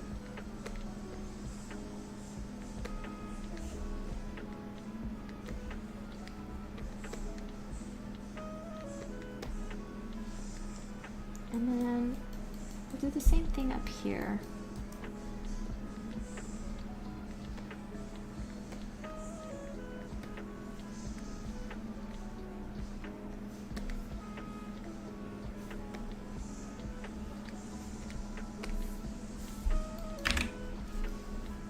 Let's see how it looks compared to everything else. When you find a deal on your favorite Ah! McDonald's app and Stop. No McDonald's. No ads. Ooh, those McNuggets do look pretty tasty though. But I got some nuggets in the fridge. I'll make those for myself.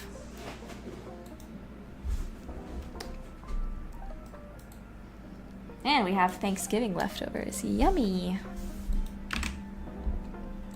My mom made some nice turkey. Yeah, the pants are looking good. One thing I definitely need to add is these seams along the edges of the pants. Once I add those in, those always help kind of make them feel more real, I suppose. Not like they're just painted on her skin or something.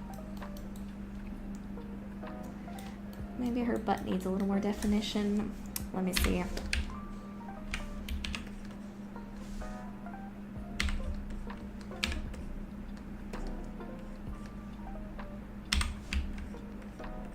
I don't want it to be too defined. She's wearing pants after all.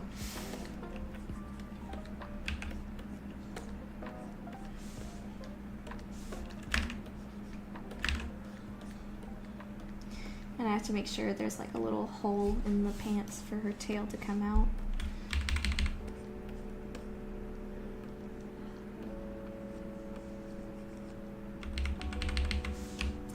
I'm gonna see Transformers 1 soon, by the way. I used to be like a huge Transformers fan when I was a young teenager, so I'm hoping this will like kind of rekindle a bit of that nostalgia for me. I heard it's very good. I remember when I was younger, I also actually kind of liked the Bay movies, but even when I was younger, I didn't like the second one.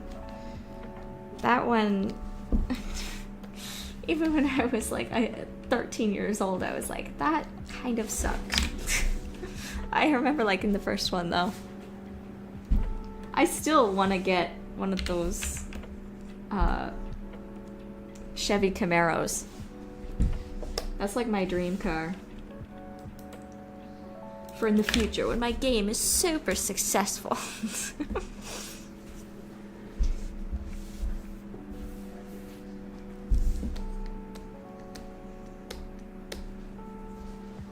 There's actually like quite a few people around here who have Camaros, so whenever I see one, I'm like, Bumblebee!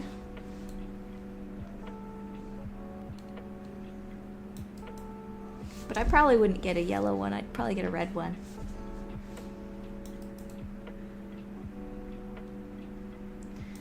It's kind of hilarious how much of a marketing genius move it was to have Bumblebee be a Camaro. That probably like raised their Camaro sales by what, like 500%, 1000%. It's such a nice looking car.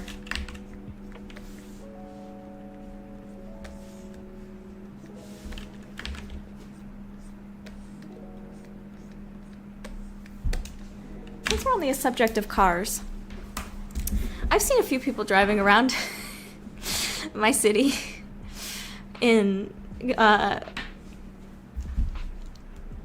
Cybertruck. They're so ugly. And I'm like afraid of, I mean obviously I'm afraid of crashing into anything, but like I'm like doubly afraid of crashing into those things because they look so sharp. Like they would immediately tear through my car. Like, please do not touch me. I feel like if I touched you, my car would be ripped to shreds. And I would be dead. People drive really crazy in this town, so I don't trust people driving around in those things. I especially, you know, the thing I also really don't like, that kind of freaks me out, is when people have those, what are they called? Those like big metal spikes that are stuck to your tires and like stick out like 5 inches, like or it's like a foot out. And they have these big spikes on them. Those scare me. I've seen a couple of those on the road, and I like stay away from. I mean, I guess that's the point, though. Like they put those things on their wheels because they don't want you to be near them or cut them off or anything like that. And it's like fair enough, but those things scare me. What are they called? Let's see.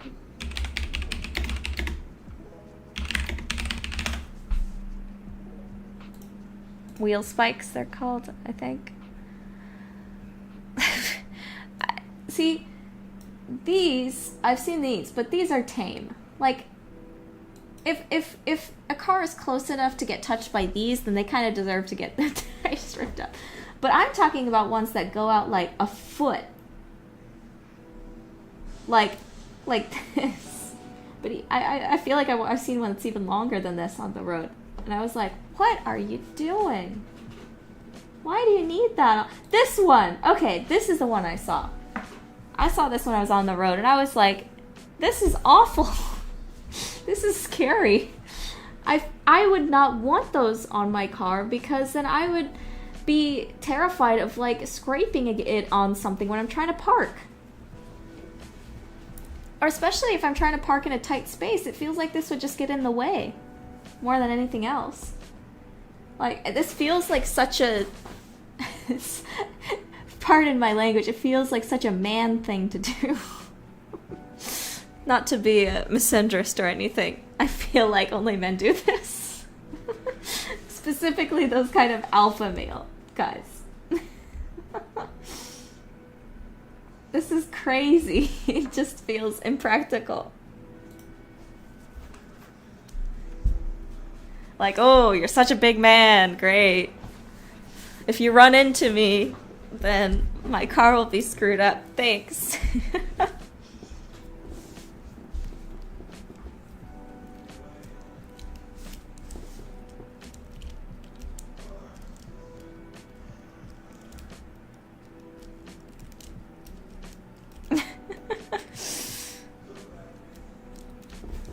Yeah, exactly, Michael. Especially, again, if they're parking in a tight space and there's another car next to them. Like, you have to be, like, in the right position, so if you open your door, you don't get it impaled by one of those spikes. It's so... I can't believe those things are legal, honestly. I'm all for freedom. I'm a freedom-loving person, but... That and, like, the LED headlights that blind you at night. Why are those legal? Those, like... Oh, those piss me off. LED headlights. Oh, man. Those are actually super dangerous at night.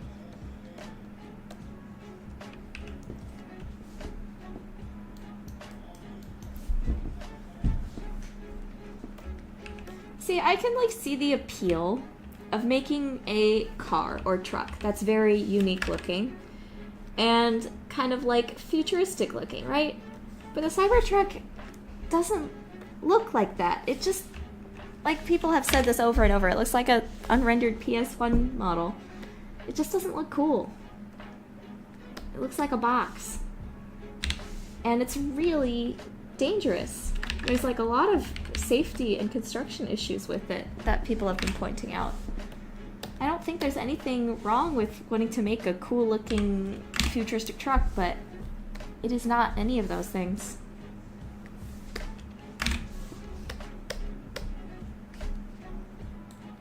In fact, I think it'd be cool if we could get more cars that are unique looking. I want, like, more design variety. But I guess it can be kind of hard because we've already reached this kind of standard good design for a car, right?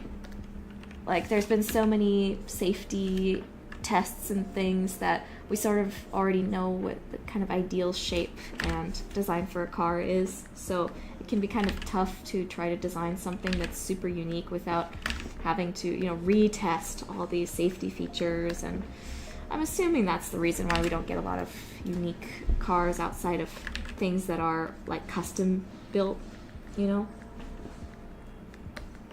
But it would be really cool to have more, like, on the market, commercially easily available, really unique looking cars. And I think that's probably why a lot of Cybertruck owners get it. It's because it actually looks different without being a custom job. I can't say I like it, but I can at least kind of understand why they'd want one from that perspective.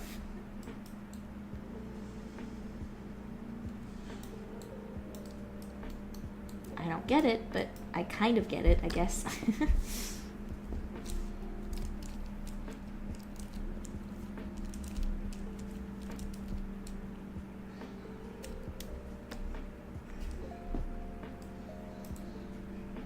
One thing I was thinking about the other day, again, I'm not a car person, so I don't know if this has already happened. Correct me if I'm wrong. But I think it'd be really cool if there was, like, a common, well, not common, but, like, commercially available, easy to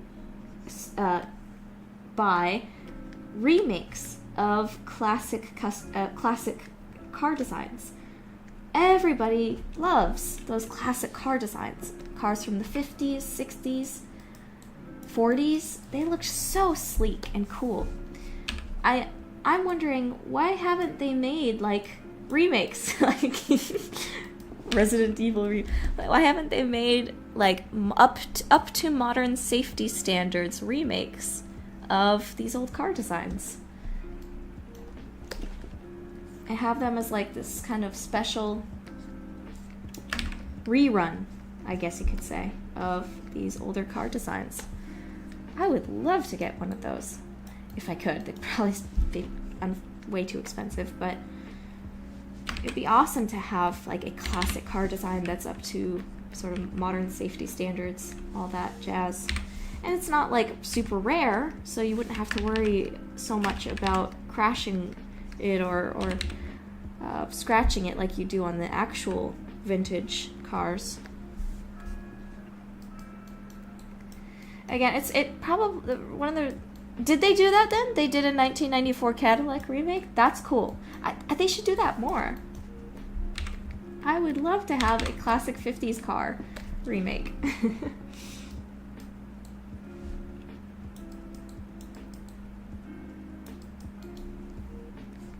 Didn't they do something similar with the DeLorean? I think maybe I'm wrong. They might have like did another run of some DeLoreans because of how popular Back to the Future was.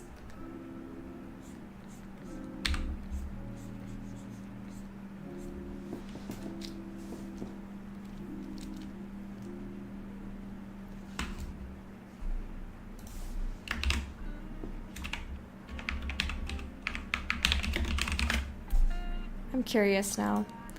I think I've said this all before, but for you guys, the dragon people in the Mariposa universe are based off of 50s cars, actually. Hold on, I'll show you a comparison so you know what I mean.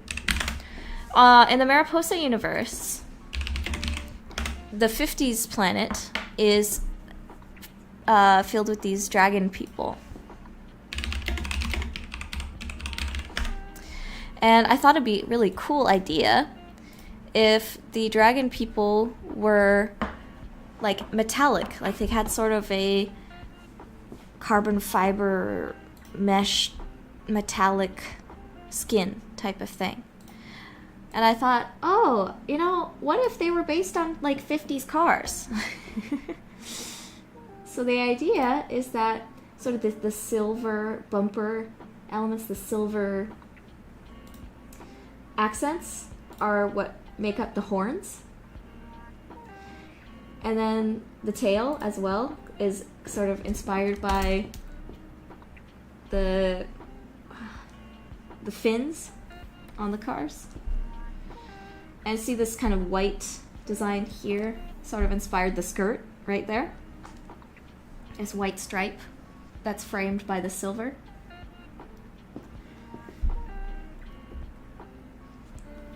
And these, you know, kind of robotic looking parts, that's all because they're based off of cars. So when it comes to the color schemes of the dragon people, basically, if you see a 50s car design you like, you can use that color scheme for the character. If you want to make an OC. Like you could have a pink one. Like this. Anyway. They do have wings.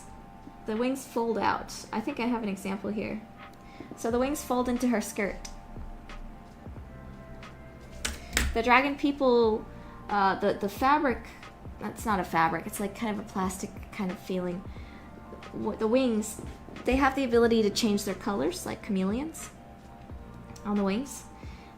And they can kind of change the shape quite a bit.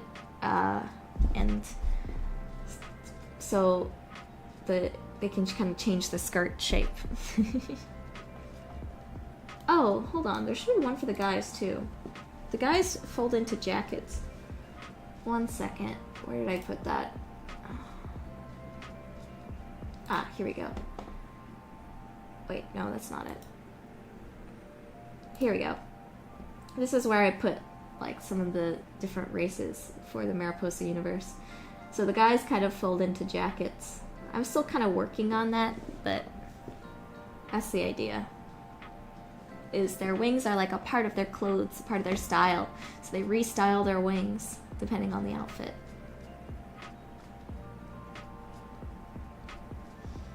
There's the Lumarine, Jarmine. I'm redesigning Jarmine, by the way. I'm making them a bit more like sea slug and apple snail inspired. And so they're not just like generic slime people. They have a little bit more, I guess, uniqueness to them. As it is, cat people are not very original, but that's okay. Like, not everything has to be super original. But even then, I wanted to... I added more like ring-tailed lemur aspects to their designs, and also the idea that they can grow plants on them to try to make them feel a little bit more special to the Mariposa universe. But yeah. And I would hope that the Dracairons aren't just like tieflings. I wanted them to also kind of have that slightly unique flair to them. So I had the idea for the wing clothes, and then also making them based off of 50s cars, so they're not just like, this is a tiefling. Nah, this is my take on kind of dragon person idea. Same thing with the Psyquine. I wanted to kind of give them some things that made them stand out a bit from, so you could tell it's like, it's from me, and not just like from D&D or something, you know?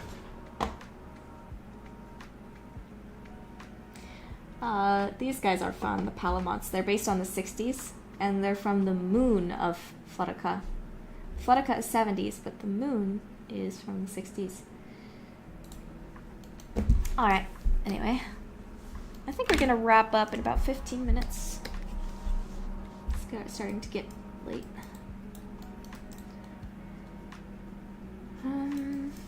Okay. Now we've got that seam, but we still need... This is a tricky part, getting the seam on the inside.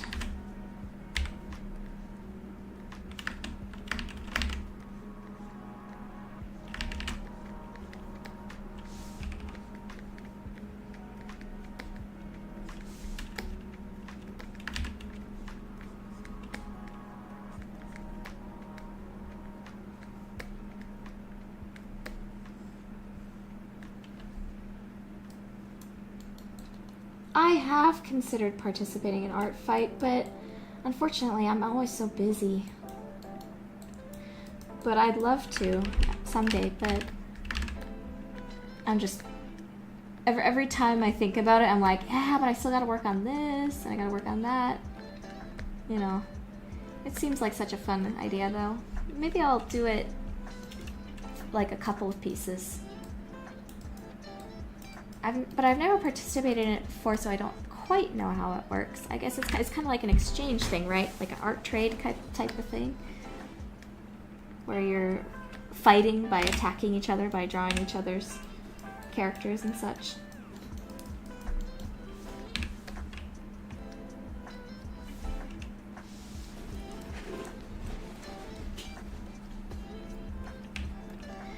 One thing I would love to do is commission some more artists,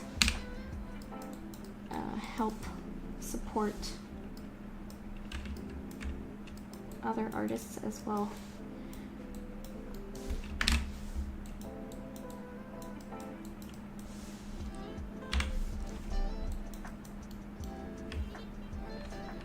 Now I'm going to draw the little light on the edge of the seam. That way it looks a bit more like it's actually indented into the clothes. Gives it a bit more of a 3D effect. Oh, I've thought of quite a few ideas for what game could be set on the 50s planet. I don't know if I can really share any of them quite yet, but that planet has a lot of giant monsters on it. It'd be fun if there was some kind of action game where you could hunt giant monsters. I wouldn't want it to be like a copy of Monster Hunter or something, though. I'd want it to have its own kind of feeling to it. Again, I'm more of like a story-based game creator type of person, so any game I make will probably have a lot of story elements to it. But something I personally would love to do as our studio develops is make games that have more gameplay focus too. Or one thing I would really love to make someday is an action combat game. But I don't have any experience of doing that kind of thing yet. So right now I'm just kind of sticking with what I know how to do, which is story, characters, and puzzles. I'm not the most experienced with puzzles, but I have a lot of history of playing puzzle games, and in my game design classes I worked on making some custom puzzle levels in Portal and things like that. So puzzles are also a lot easier to program as far as my knowledge. And it's just kind of an easier genre for us to really start on for our big debut game, I suppose. But in the future, I'm really excited to do some more gameplay heavy games like Mariposa, of course. I love platformers so much, so in the future I want to make Mariposa and have some just super fun movement platforming and things like that. I'm already think it's really amazing what Caius was able to accomplish with the programming on our Mariposa demo, which is free to play on Steam, by the way. Try it out for yourself, see what you think of the platforming. But we've learned a lot since then, and I'm really excited to see what we'll be able to do with Mariposa in the future. I want to make fun, classic platforming game.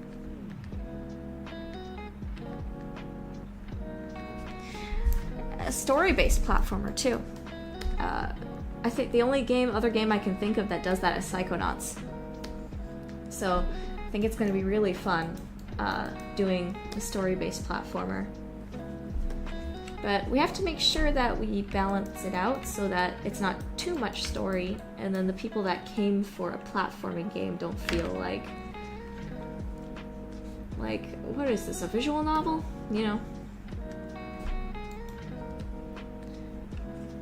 Obviously, the cutscenes will be skippable for those that would rather just play it for a platformer, you know? But if someone plays Noramore Academy and skips the cutscenes, that's when I'm like, huh? Then why did you play it? Because Noramore Academy is like almost a purely story and puzzle-based, exploration and puzzle-based game, so it feels like if someone plays Noramore and skips the cutscenes, it's like, oh, why are you even playing it for? Just the puzzles? I feel like people who play puzzle games usually also like story games. I feel like there's like a big overlap in the market there. And that overlap is women. From my observations as a woman, a lot of female targeted games seem to be puzzle based and or story based. And of course there's the whole cozy game thing as well. So kind of makes sense having a puzzle game that's also a heavily story focused kind of game too. So I hope Noramore won't just feel like a visual novel, but will also have enough gameplay to feel solid as, yeah, it was good that this was a game and not just a TV show, you know? It's one of those things I've been thinking about. Like, what exactly justifies Noramore being a game and not a TV show or a visual novel? So I've been thinking real hard about that, and thinking about how the puzzles can be, and exploration is integrated in such a way that it feels inherent to the experience. I'm just rambling now, but anyway.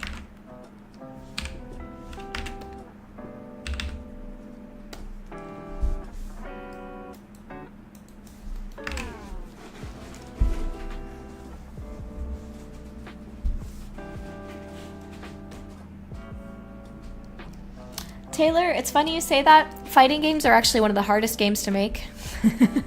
You'd think they'd be simple, but they're not. And as someone who has like zero experience or understanding of fighting games, I would never be able to design one. It probably wouldn't be very fun for me, honestly. I can appreciate them, but I'm personally not into them.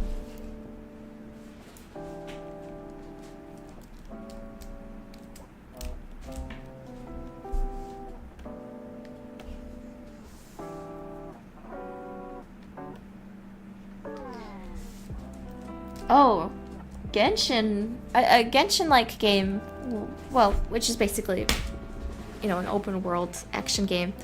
I'd love to do that, but open world games are kind of a trap for indie developers.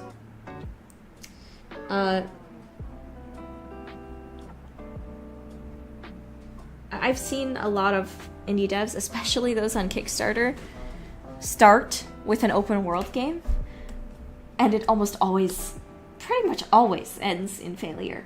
Open world games are not for small dev teams. There's just too much environment art and programming in detail that goes into an open world game that small teams just cannot handle without it negatively impacting the rest of the experience, or not giving enough attention to the rest of the experience. I also think that a lot of people are actually getting fatigued of giant open world games as of late, because with too many open world games coming out, there's not enough time to play them. And so people almost feel like playing these games is like a job, trying to finish them before the next one comes out, or things like that. So I think there's sort of a fatigue when it comes to open world. But I don't think that open world is a bad thing. I love open world games. But it really depends on the execution and not just making it big for big sake. I really enjoy Genshin. I'm one of those people that enjoys Genshin. Quote unquote people. But I enjoy Genshin, and I especially love their environment art. Genshin's environment art is seriously top tier stuff. Even if you haven't played Genshin, I would recommend like watching a video of like gameplay of the Fontaine region or the new Natlan region, especially. Well, personally, Fontaine is my favorite. Just watch some gameplay and look at that environment art, and that is what I would like to see from a Pokemon game. That is the exact kind of watercolor, beautiful, stylized anime art I would love to see in a Pokemon game. Though I again, like I said before, I do like Pokemon's character models already. I love the Pokemon character art style. It's just their environment art that needs changing. So they don't need to have Genshin character models. I would love for them to have Genshin and Breath of the Wild like environment art.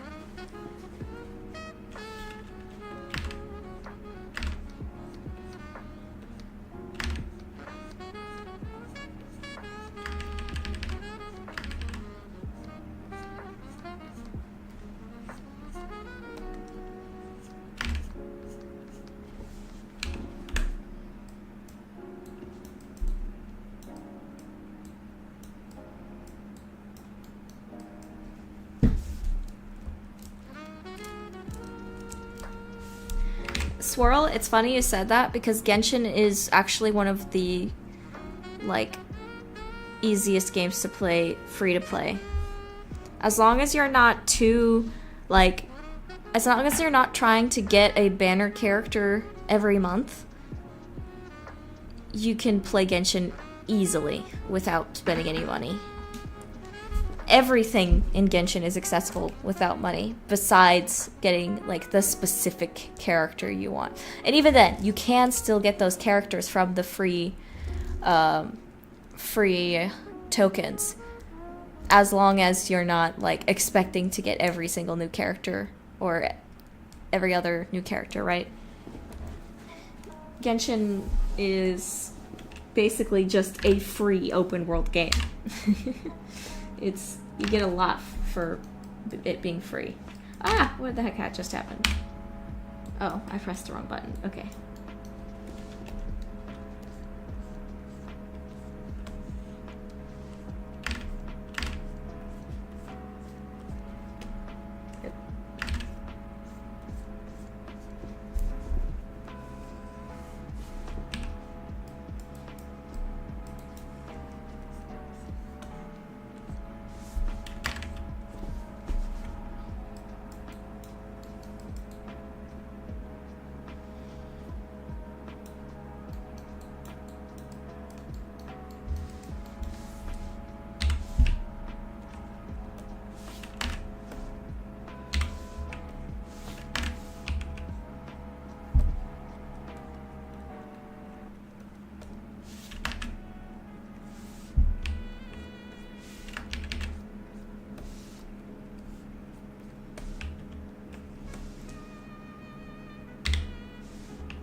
Sweet. The pants are looking great, I think.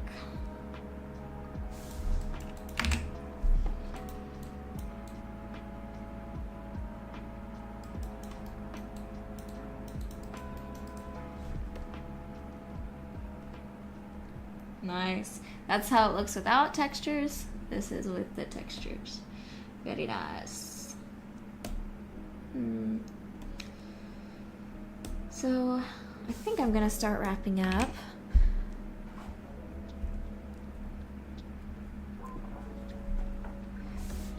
Next, what we gotta do for next stream is tail, hair, gloves, hooves, and then all those little details. Horns, jewelry, patterns, etc. So we got a lot done today. Alright. I'll see you guys next stream. Like I said, I'm gonna try to do these once a week, depending on, family stuff or what I'm working on at the moment. Our deadlines, self-imposed deadlines I'm trying to fulfill. I don't know if I'll be able to fulfill them all the time, but I'll try to stream at least semi-regularly.